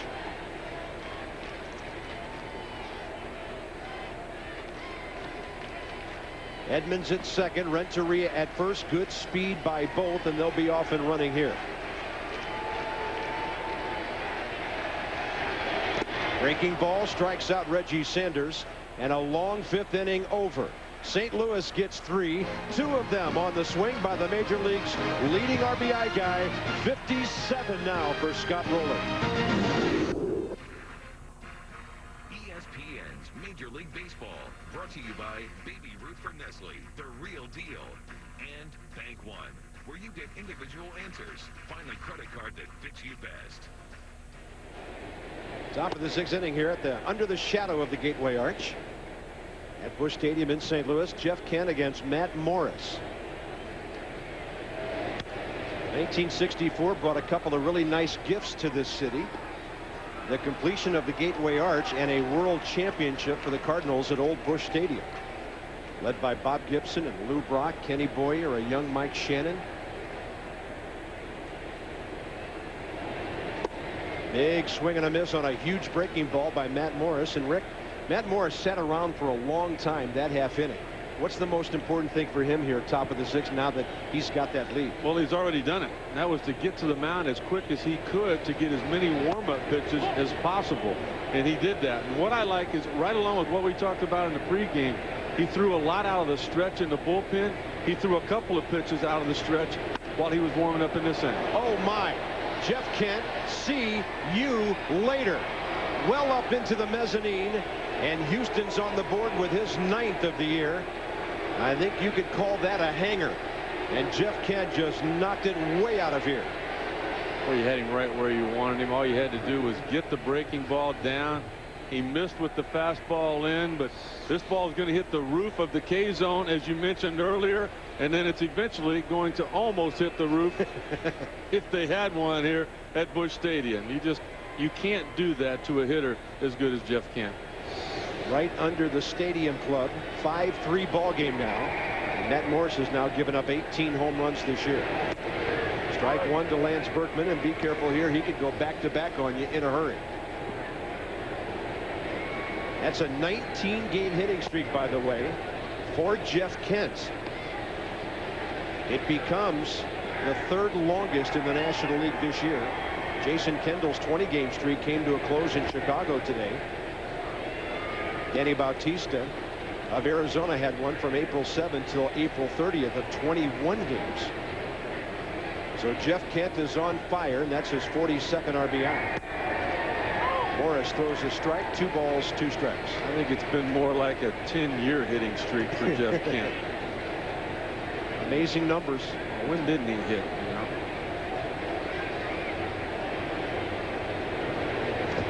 Jeff Kent has 6 100 RBI seasons. 2 other second basemen have done it 7 times. Tony Lazzeri and Charlie Gehringer. They're both in the Hall of Fame. Well, another thing, he can pass Ryne Sandberg for the all-time homers for a second baseman, possibly as soon as this year. That is strike 3. Berkman caught looking. 1 run in, 1 out here in the 6th, and some Yankee stuff from Trey Wingo. Bob, Jeff Kent's got nothing on the Yankees. They are leaving and leaving often and quickly. It's Rick Sutcliffe's worst nightmare. Gary Sheffield has a pair as a team. The Yankees have 6 in this game. There's 8 between the Yankees and the Rangers. Yankees lead at 7-6. There have been 13 home runs in the American League, over half of them at Yankee Stadium tonight, guys. Wow. A left field at Yankee Stadium that's not nearly as deep as it used to be in the old days. Gary Sheffield starting to warm things up as well. Well, that whole Yankee flying high team is starting to warm up, and you know, you talk to them, and off the record, nobody's going to take the blame for saying this, but that trip to Japan really set them back. It not only cost them a week in spring. Wow, that ball is well foul, right under the upper deck. This is Mike Lamb, who's already homered and has doubled. Matt Morris has him 0-2. I'm not sure that'll help. Take a look here. There's a fastball away. Bam, that ball went out into the bullpen in left center. And then he said, all right, I'll try to come in. No, there's no hole there either. Yeah, that one went over the head of Jim Edmonds. Now a big curveball, and Lamb fouls it off his leg. Mike Lamb came into this season with a grand total of 19 career home runs. He now has 5. The most he's ever hit 2 years ago when he had 9 in 115 games for the Texas Rangers. .644 slugging percentage in 76 at bats. Pretty good production. It's only his 31st game of the year. As we talked about after his last at bat, I really think Matt Morris needs to move him off the plate so you can do something away. How about a big curveball in the dirt, and he gets his 5th strikeout of the night. He tried to set it up on the previous pitch of that fastball in, but he really didn't get any movement out of Lamb. Well, he got some movement on this curveball. There's the K zone, coming down there off the inside corner. Plus, eventually ending up a little bit low. And you see there, Lamb just a little too anxious, trying to hit that pitch a little too far. Bases empty, 2 outs. Richard Hidalgo 0 for 2 tonight. Houston wondering what to do to get this guy going. He did have a couple of hits recently in a game at Cincinnati, but his multi-hit games have been few and far between. Had a recent 0 for 16. They thought he was okay when he hit over 300 the second half of April, but he's gone right back down again. I just can't get over watching the last couple of weeks how his bat speed has slowed down. And he's only 28. He'll be 29 until late June. 3-1.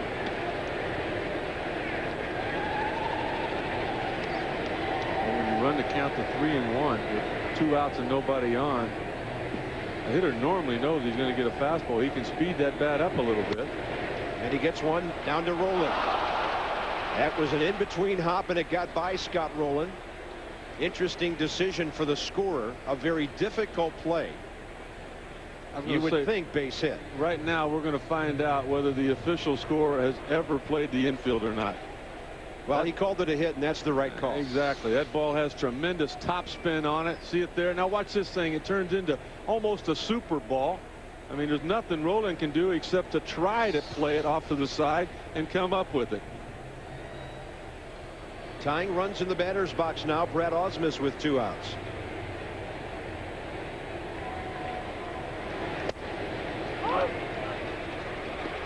Pitcher spot on deck, and a former Cardinal, longtime Anaheim Angel, is in the on-deck circle if the inning goes that far, and that's Orlando Palmeiro. He's the only true left-handed hitter on the Houston bench. Vizcaíno is a switch hitter, and Palmeiro will bat. That ball hit Brad Ausmus on the way by.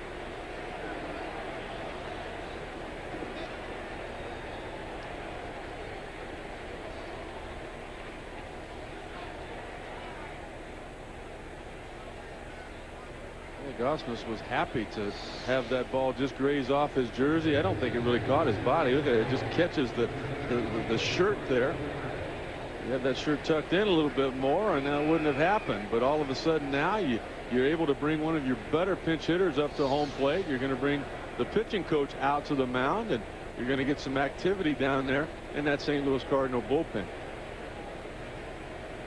Dave Duncan, of course, the Cardinal pitching coach, totally in control of the pitching situation tonight, with manager Tony La Russa 5 levels up in Walt Jocketty's box. Joe Patini told me before the game that when it comes to a situation where they may have to pinch hit in the pitcher spot, he and Duncan will get together and sort all that out.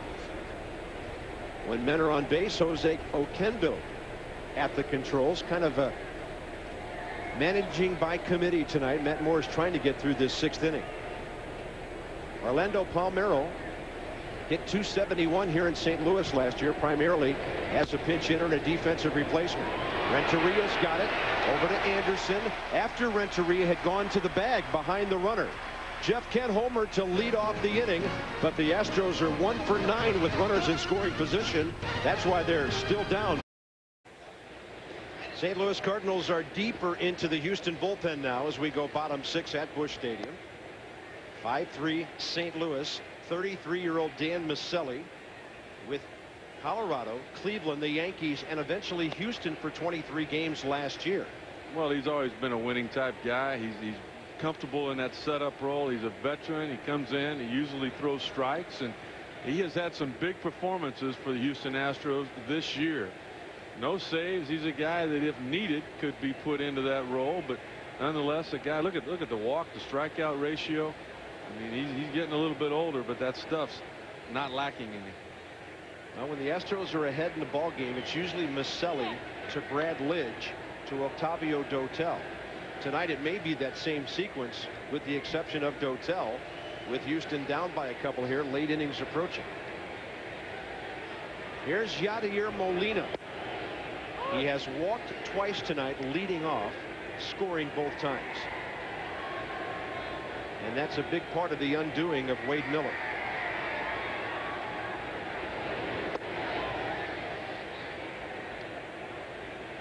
Tony La Russa told me about a month and a half ago that the young man they had playing for them at AAA in Memphis, Molina, was a great handler of pitches. Great arm, great glove, and a bat that was coming more alive all the time. He goes deep to Biggio in center field for the first down. There's a new ballpark on the way 2 years down the road here in St. Louis. Kyle Peterson. Yeah, they got a new place on the way here. They broke ground in December for their new ballpark here in St. Louis.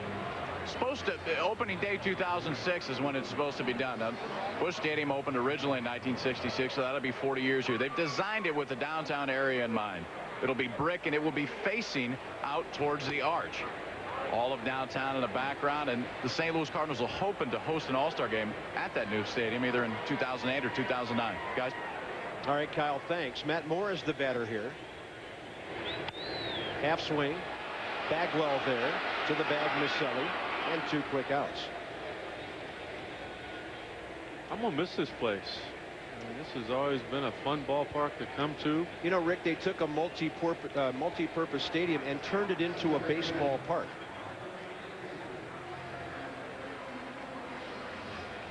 $47,373 tonight. And when school gets out in Missouri and Illinois, the crowds get a lot bigger here in St. Louis. They used to have the AstroTurf in mind because Cardinal fans came from Iowa, Indiana, Kentucky, Tennessee, Oklahoma, Arkansas, and all those surrounding states. They wanted to make sure that when those fans drove hundreds of miles to see the Cardinals, they would play the games. And that was the big reason for the artificial turf that went in here in 1970. It would remain until the new advanced field that can take a lot of water was installed prior to the '96 season. It was the home of Whitey Ball back then in those Jackrabbit days. A lot like what the Houston Astros are doing this year with that second guy. They knew how to use that sacrifice bunt. They knew how to bunt for a base hit, and they had great situational hitters. Of course, they had the speed at the top of that order in Vince Coleman that created a lot of RBI opportunities for Tommy Herr and Jack Clarks. Marlon Anderson goes up the middle. Kent to his right, got behind it, and a 1-2-3 6th inning for Dan Miceli. Only an 8-pitch inning, top of the order for Houston. Biggio, Everett, and Bagwell. 2 of the killer bees coming right up. Little ladies here in St. Louis know how to get on television. Sports Center coming up next after we wrap up Astros Cardinals here, top of the 7th. Craig Biggio has just fouled the pitch off against Matt Morris. He's been perfect tonight with a double and 2 singles.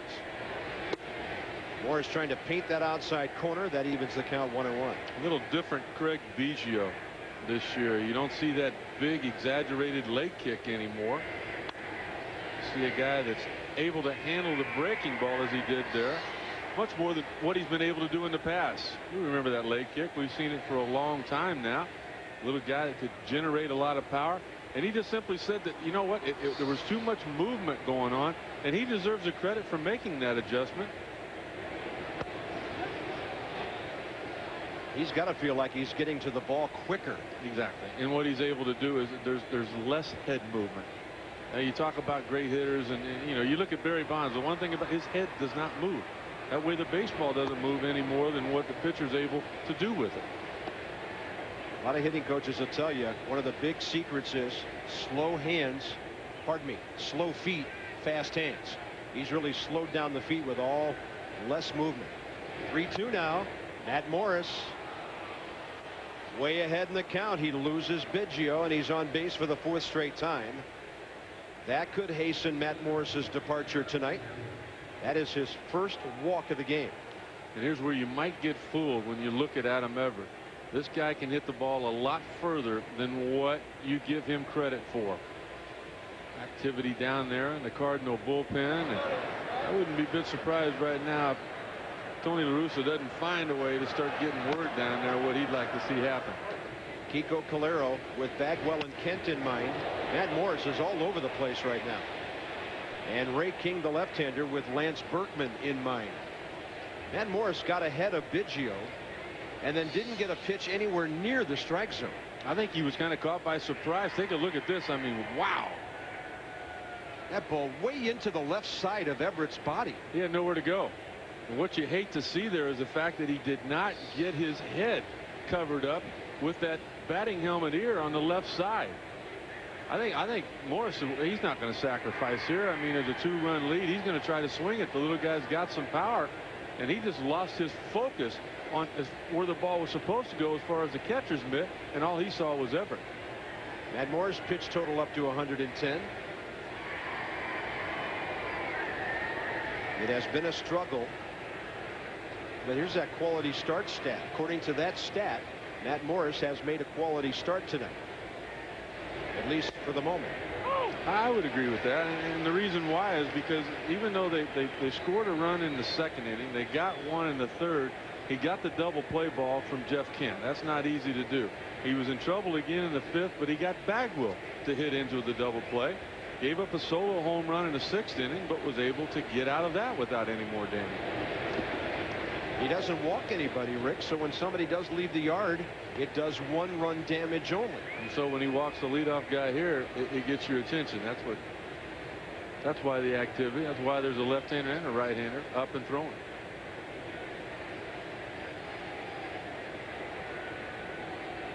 Matt Morris trying to put away hitters here.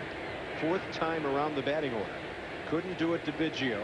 He's got Everett 1 and 2, and he pops it up left side. Scott Rowland is there for the foul ball.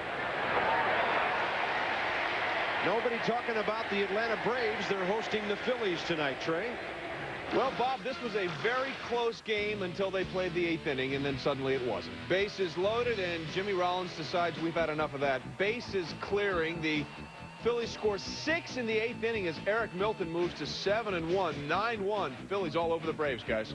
Crazy week in the National League East. Marlins have lost 4 straight. Phillies 4 straight. That got the Braves and the Mets back to 2.5.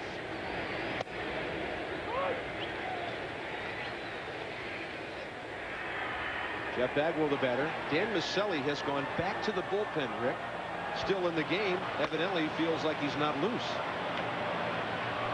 I can't imagine that he's out of the ball game because he had a 1-2-3 bottom of the 6th inning.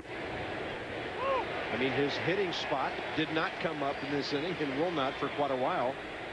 So evidently he felt he needed to get back out there. I've not seen that.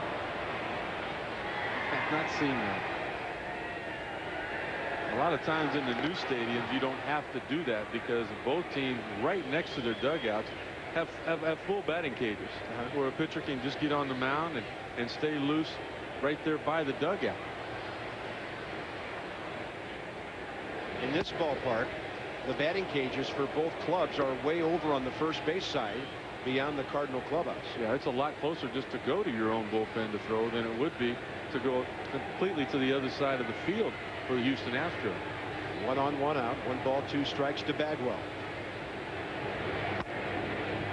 I can hear the PA announcer John Hewlett now coming into pitch for Dan Miceli. Dan Miceli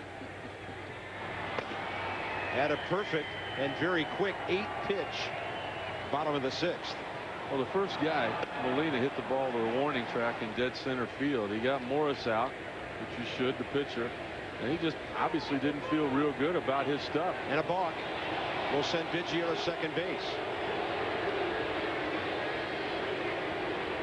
Cardinals won a game in Houston last week on a balk in extra innings by Octavio Dotel. Just a little hesitation here. You see him start up right there, and you have to wonder if maybe it wasn't working with, you know, a new catcher. That's just not typical of Matt Morris. That's a big run out there at second base. Houston down by 2. Well, and it takes the ground ball double play out of order, which is what he got Bagwell to hit into in the last at bat. Only the second time that's happened to Bagwell this year.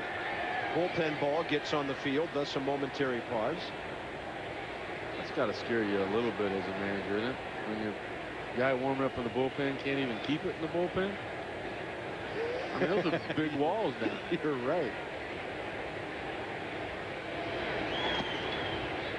3-2 and a good block by Yadier Molina.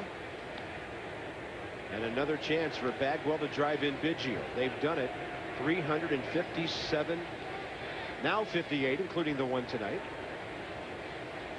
Highest in 3 decades for any teammates, representing 25% of Bagwell's career runs batted in. Matt Morris misses. And now the tying runs on base with 2 walks in the inning. Will Matt Morris face Jeff Kent? Evidently not. Dave Duncan signals for the right-hander. Matt Morris battles through 6 1/3. Hadn't walked anybody till this inning. Kiko Calero getting the call. ESPN's Major League Baseball, brought to you by Lincoln. There are those who travel and those who travel well. And State Farm. It's no accident that State Farm insures more cars than anyone else. 630 feet tall, the Gateway Arch in the distance down there on the riverfront here in St. Louis. A couple of blocks away, Busch Stadium. And the plot thickens here in the 7th inning. Tying runs are on base. Enrique Nomar Calero, they call him Kiko, takes over here for the Cardinals. Take a look at him on for the 8th time. That ERA kind of high because of the damage that right-handed hitters have done against Calero. Right-handers are hitting over 350, where left-handers just hitting 150 this year. But unfortunately for Calero, it's a right-hander in the box and a right-hander that hit a home run in his last at bat. Extending his hitting streak to 19 games, and that's Jeff Kent.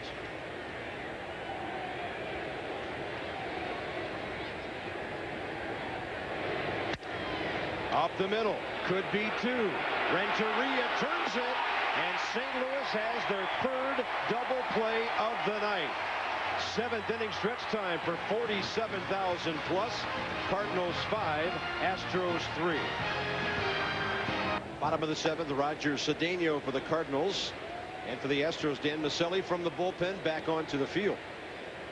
From the bullpen to the field to the bullpen, now back to the field. Have you ever seen that happen? You know, I've not. I honestly haven't. I don't even know that it's legal. But he was obviously able to get away with it there.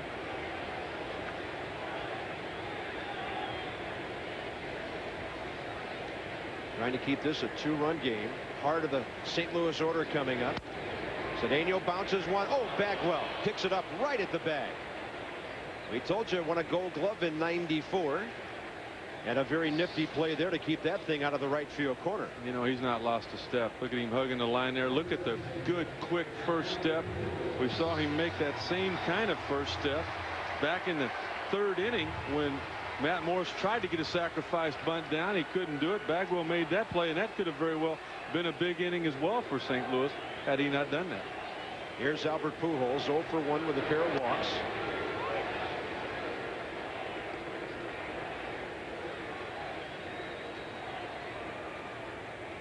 Albert Pujols at the end of end of April, was hitting under 290.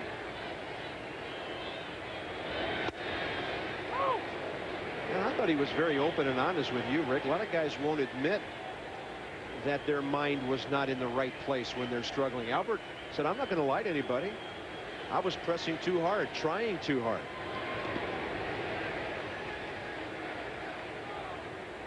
You know what happens when you sign a contract like that, the richest in the history of the St. Louis Cardinals. People treat you different. I mean, the players, they kind of ride you a little bit, say, hey, you know, can I borrow some money? Or, you know, how are you going to do more than you did last year? You know, you need to. You're making more, you know. And, you know, fans say things to you, and you put that added pressure on yourself. Strikes out for the 2nd time tonight. Despite the 0 for 2 tonight, Albert, at the age of 24, having lots of fun playing this game. Because I think I forgot how to have fun, you know, in this game like I did the last 3 years. Still just go out there and play, knowing what you do every day, day in and day out, prepare yourself. And I forgot about that the first month of the season. But right now I have it back, and hopefully I just keep going. You learn a little bit about Albert Pujols there, don't you? I mean, he's an honest man. Yeah. Not everybody is.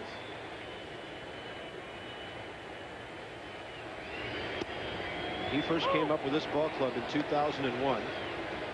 After a month, he looked like he'd been here all year. After the All-Star break, he looked like he'd been here for 3 years. By the end of the season, he looked like he'd been around forever. Comes from a large family down in Santo Domingo. His dad moved the family to New York. They couldn't adjust to the lifestyle. Yeah, they ended up in Independence, Missouri. Youngest of 11. Unbelievable high school success with a state championship, the junior college success, and then that story I told you about over the Christmas holidays one year when Kevin Seitzer and Mike McFarland heard a sound coming from their batting cage they had never heard before. Somebody said, "Who is that?" And they said, "It's a kid from junior college by the name of Pujols." Scott Rowland with some high heat. And how about Dan Maselli? He comes in, retires 6 in a row. We'll see if he goes back to the bullpen to stay loose after 7. 5-3 St. Louis. ESPN Major League Baseball, top of the 8th inning. Some wheels turning now for the Cardinals defensively. So Taguchi takes over in left. He will bat in the number 9 spot, replacing Roger Cedeno. Ray King, the new Cardinal pitcher, their pitcher in the number 2 hole. King and Klein, two very durable left-handers for this ball club.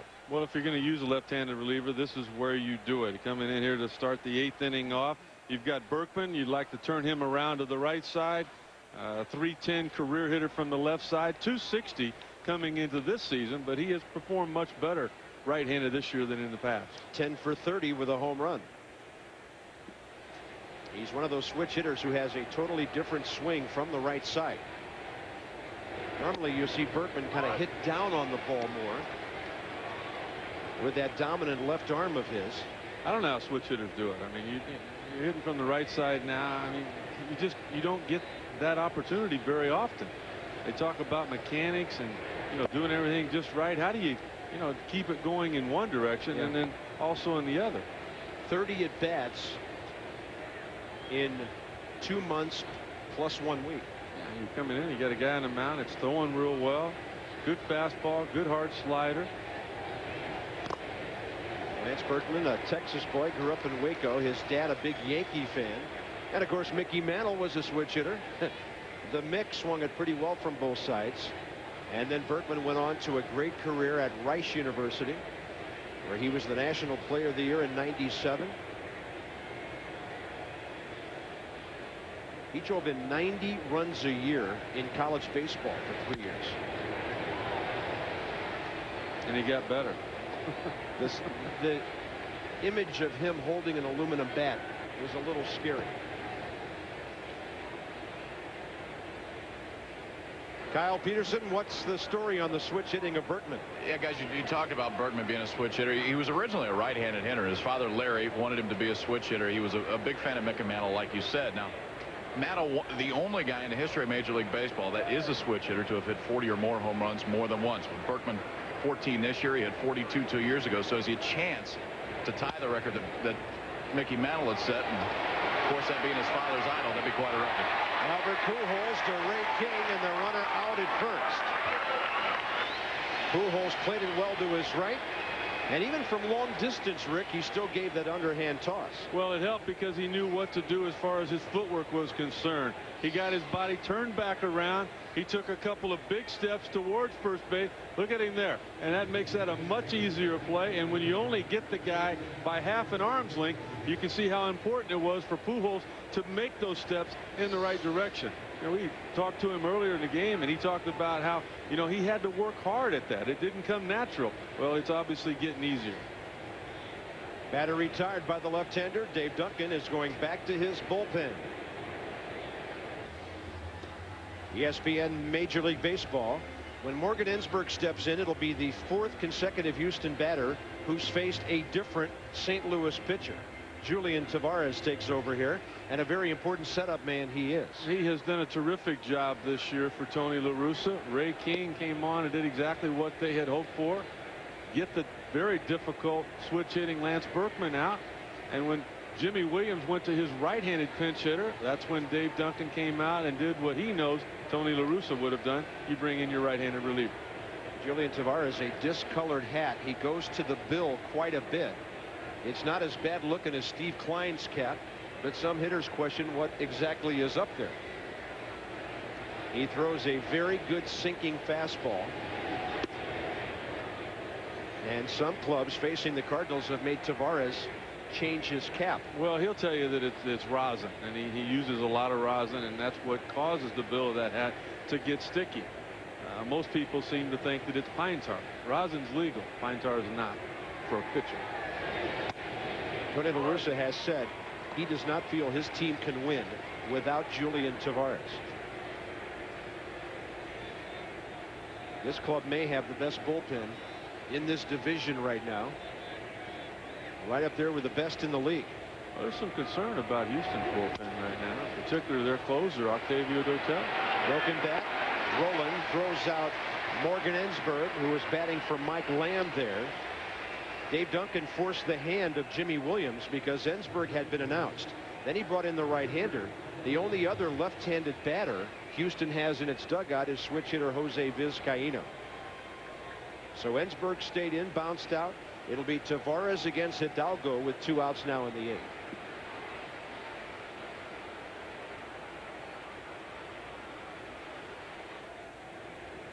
Cincinnati lost at home 4-2 tonight.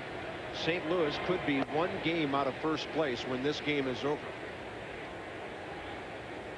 Richard Hidalgo, base hit last time. But he's only hit 4 home runs this year. And a little bouncer to the right side. Charged by Anderson. Easy inning for the St. Louis bullpen. We go bottom 8. Edmonds will lead off. Cardinals 5, Astros 3.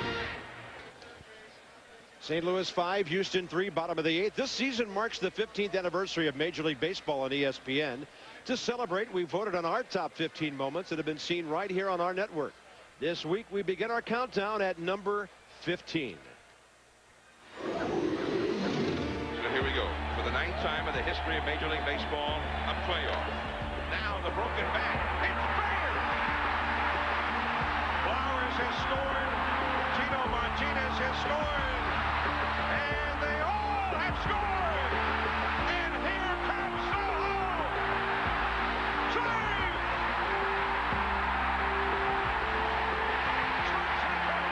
The Seattle Mariners are the champions of the American League West.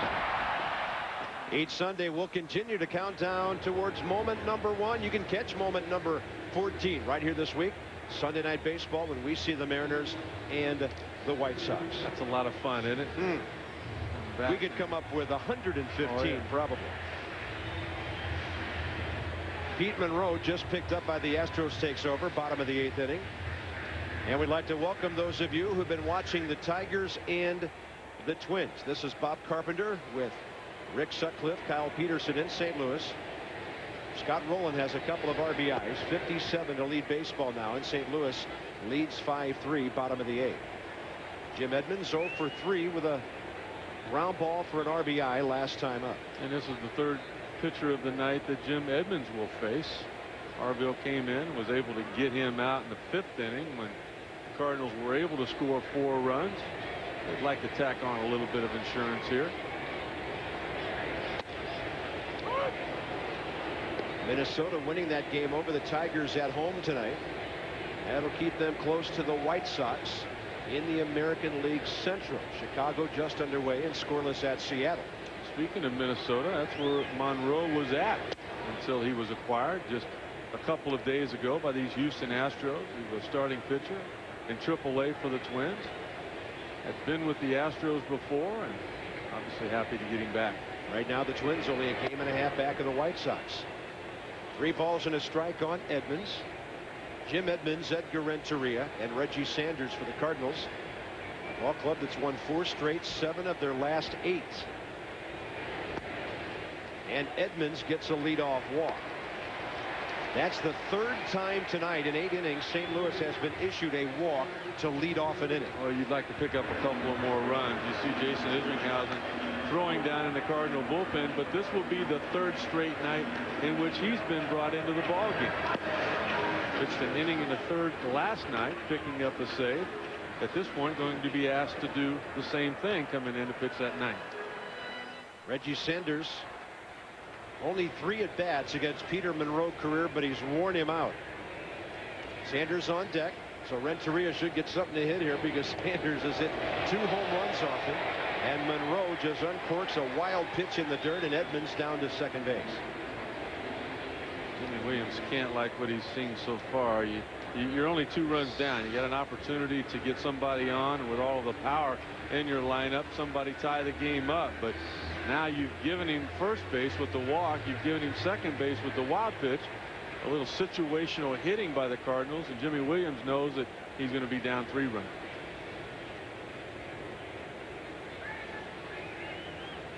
Edgar Renteria is a guy that a lot of Cardinal fans think ought to be batting second in this lineup. But sometimes it's Reggie Sanders. Sometimes it's Jim Edmonds. Tony La Russa considers Renteria a very impatient hitter who loves RBI opportunities and thus likes to be further down in the lineup where he can drive people in. Tony La Russa, if you joined us late, suspended today and tomorrow for a chin-to-chin run-in with Lloyd McClendon of the Pirates in Pittsburgh last night. La Russa had shouted from the dugout to Jason Kendall, the Pirate pitcher, when a pitch was close to Tony Womack. Pujols had been hit earlier that night. Scott Rowland had been hit 2 nights earlier. Lloyd McClendon took exception to La Russa shouting at one of his players. Next thing they knew, they were face to face on the field. Both suspended. The suspensions didn't come down until mid-afternoon today, and by that time the Pirates are already underway in Chicago, so Lloyd McClendon will serve his 2 games tomorrow and Sunday. Well, you knew it was going to happen. I mean, anytime you see that kind of intensity, particularly coming from the manager. Managers are expected by the umpires to control some of the emotions that go on the field. But hey, you know, I mean, I love it. It happens. There are a couple of managers that were out there protecting their players. Right. Pirates won that game 2-1 at Wrigley today to break a 5-game losing streak. That's inside to Renteria. 2 balls, 2 strikes. We've got a little over an inning to go here in St. Louis. Sports Center coming up next. A lot of NBA, hockey news, and Major League Baseball on this Friday night. And, of course, college baseball regionals underway.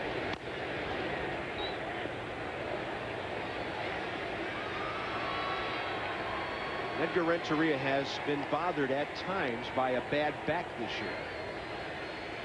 As he sat on the turf before the game today, I asked him how he feels. He really thinks he's getting better, and with the weather warming up, that'll make a big difference for him. He and Scott Rowland have a little system over on the left side of that St. Louis infield.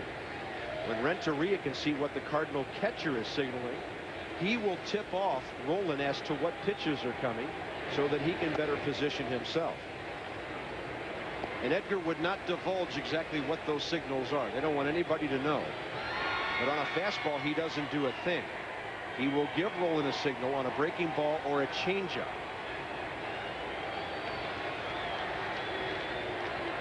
And they've won 7 Gold Gloves between them.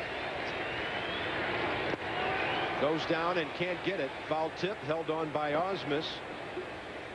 And that's the first out here in the bottom of the 8th inning. Well, weather warming up. Rick Sutcliffe and the Cardinal Ball Club is warming up as well. What is your take on this National League Central that we opened the show talking about tonight? Maybe the X factor, what's going on with the Cubs right now? I think the Chicago Cubs are really the team to beat. When you look at the things that they did in the offseason, they won the National League Central by a game last year over Houston. They go out and get Greg Maddux. They get Derek Lee. Michael Barrett has played well. Corey Patterson healthy again. You've got Ramirez for the whole year as opposed to just half a year. I think what could be going on is a lot like what the Los Angeles Lakers do in the 4th quarter.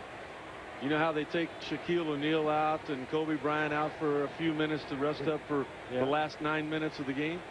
Well, when the Chicago Cubs get Sammy Sosa, they get Kerry Wood, and after getting Mark Pryor back today, they could become the Los Angeles Lakers and run off and hide in this division. I think right now it's real important for these two teams to play as well as they can.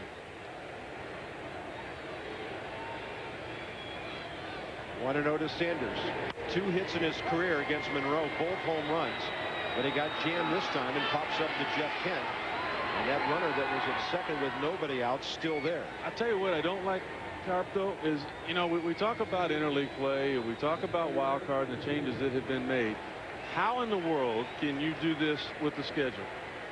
We talk about the Yankees in Boston, and people in the National League talk about the Cardinals and Cubs, and being the great rivalries that they are.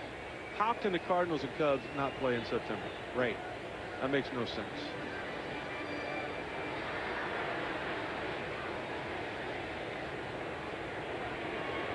Yeah, it's like the Red Sox and the Yankees not seeing each other after August. You know, then somebody wins the division by a couple of games, and you're wondering what in the world does it all mean? You're supposed to go head-to-head with the teams in your division in September. That was the whole concept behind the unbalanced schedule. Yadier Molina 0 for 1 with a pair of walks and a couple of runs scored, and a very interesting first 2 days in the major leagues after his call up from Memphis. Now that the Cardinal bullpen has been so good, the Astro do-ups for Jimmy Williams in the bottom, rather top of the ninth. Up to Biggio, who's been on base 4 times with 3 hits and a walk. Isringhausen may not allow it to get as far as Bagwell or Kent. Yadier Molina gone. We're going to find out. Isringhausen looking for save number 12. He'll take on the Astros 5-3 into the top of the 9th inning in St. Louis. ESPN Major League Baseball. Bob Carpenter, Rick Sutcliffe, and the Astros down to their final 3 outs. This is a season series dominated by the visiting teams. Astros are 3-0 here. Cardinals are 5-1 in Houston, but St. Louis may be about to turn the tables. You can hear about that and more. Sports Center coming up next on ESPN. Cardinals already have nearly 2 innings of scoreless relief out of their bullpen, and now their closer is on. And a durable closer when he's healthy. Pitched into the 8th inning and 9th inning last night. This Houston Astros team actually beat the St. Louis Cardinals here to St. Louis. Astros with an off day yesterday. Their pen completely fresh, but a little bit more expected out of Jason Isringhausen than normal. This is his 3rd straight appearance.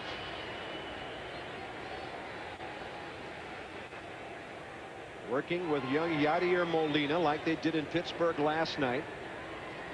Top of the 9th, Brad Osmus leads off for the Astros. Tony La Russa talking before the game about how important spring training is, because last spring when Joe Girardi was injured, their backup catcher going into the season, they got to see Molina catch a lot. On the days that Matheny didn't play, he caught.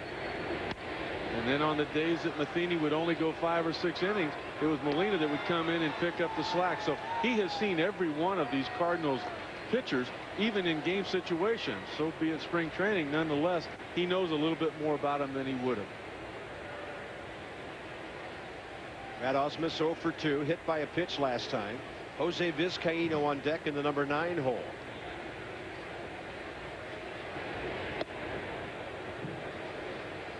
Jason Isringhausen at times this year hasn't had a chance to work much. In the month of April, almost every St. Louis win was a blowout. Almost every St. Louis loss was a blowout. He's been complaining about his own mechanics lately, just not able to get comfortable. Brad Osmus only 1 of 8 career against him. You know, when you talk about Renteria giving verbal or physical signs to Roland at third, well, what he's going to do is just tell him in a situation like this where Isringhausen is going to throw the big curveball. If he doesn't say anything, most of the time it's a verbal thing. I remember Ryan Sandberg and Larry Boa doing it with their first and third baseman. You let them know when the off-speed pitch is coming, because if they don't hear the signal for the off-speed, they can watch the catcher and see where he moves to know where the fastball is supposed to go. Hopper to second. Marlon Anderson, 1 out.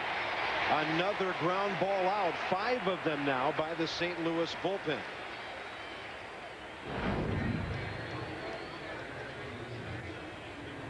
National League Central penciling in a St. Louis win here would put the Cardinals Well, Cincinnati's already lost. Cardinals would go up to a game back.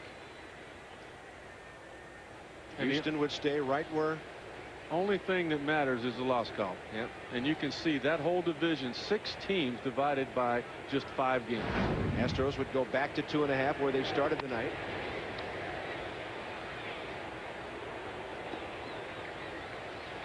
Pittsburgh beat the Cubs 2-1 today. Jose Vizcaino, switch hitting veteran. At the age of 36, been with the Astros the last 3+ years now.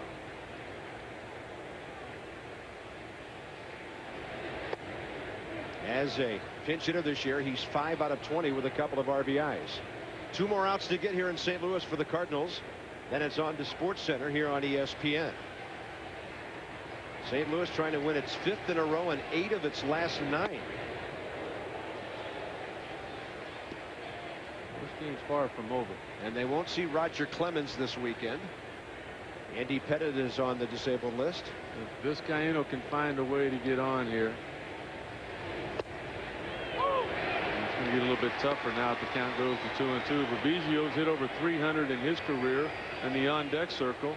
Adam Everett would be after that, and then Jeff Bagwell hitting 350 against Isringhausen and a homer. So get a couple of guys on. This game will get real exciting. Vizcaino 5 out of 10 against Jason, who moves him off the plate, and the count goes full 3-2. I think Jose Vizcaino is the kind of player that every team needs. He's a switch hitter. He's a professional. Great clubhouse guy, can play anywhere in the infield, could play the outfield if he needed it. Got him all locked up and struck him out. Did Isringhausen for the 2nd out. Take a look at the K zone here. I think what Vizcaino got fooled with, it's a cut fastball. Watch it move in on the left-hander. Look at that thing boring in. He was looking for that to be a fastball down the middle. That's where it started out. But the movement took it in off the corner. He's like completely fooled by not the location, but by the pitch itself. Craig Biggio, 5 out of 16 career against Isringhausen. Hot fly, right side. Pujols over to have a look. Can't quite reach it.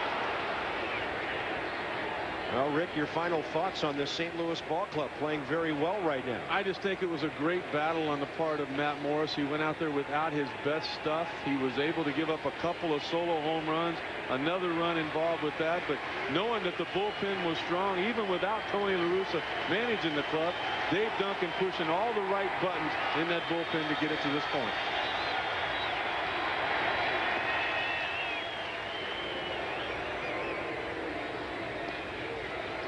La Russa watching from upstairs. Ironically, he would get the credit for the win tonight, tying him with Walter Alston, number 6 on the all-time list, with 2,040 wins.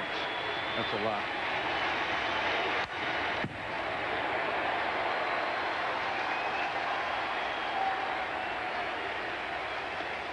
He will have to sit out tomorrow's game as well, when Jason Marquis faces Tim Redding. Jeff Suppan, Roy Oswalt Sunday with La Russa uniform on, back in that dugout. I mean, that looks weird, doesn't it? I mean, he is not enjoying himself. That's like Popeye without his sailor suit on. I mean, just 1 ball and 2 strikes. Bouncer to third. Rolen is there. St. Louis beats Houston. And 2 2/3 innings of scoreless relief by the Cardinal bullpen. One big inning. They put it all together in the bottom of the 5th. A couple of walks, a couple of base hits. Really a combination of the whole lineup that inning, putting that rally together and creating the opportunity for the win. Final score, Cardinals 5, Astros 3. Coming up next on ESPN, it's SportsCenter. This has been a presentation of ESPN, the worldwide leader in sports. For more, log on to ESPN.com. For Rick Sutcliffe, Kyle Peterson, and our entire ESPN crew, I'm Bob Carpenter. Hope you enjoyed it from St. Louis. 5 in a row for the Cards, 8 of their last 9. Good night. Now on to SportsCenter.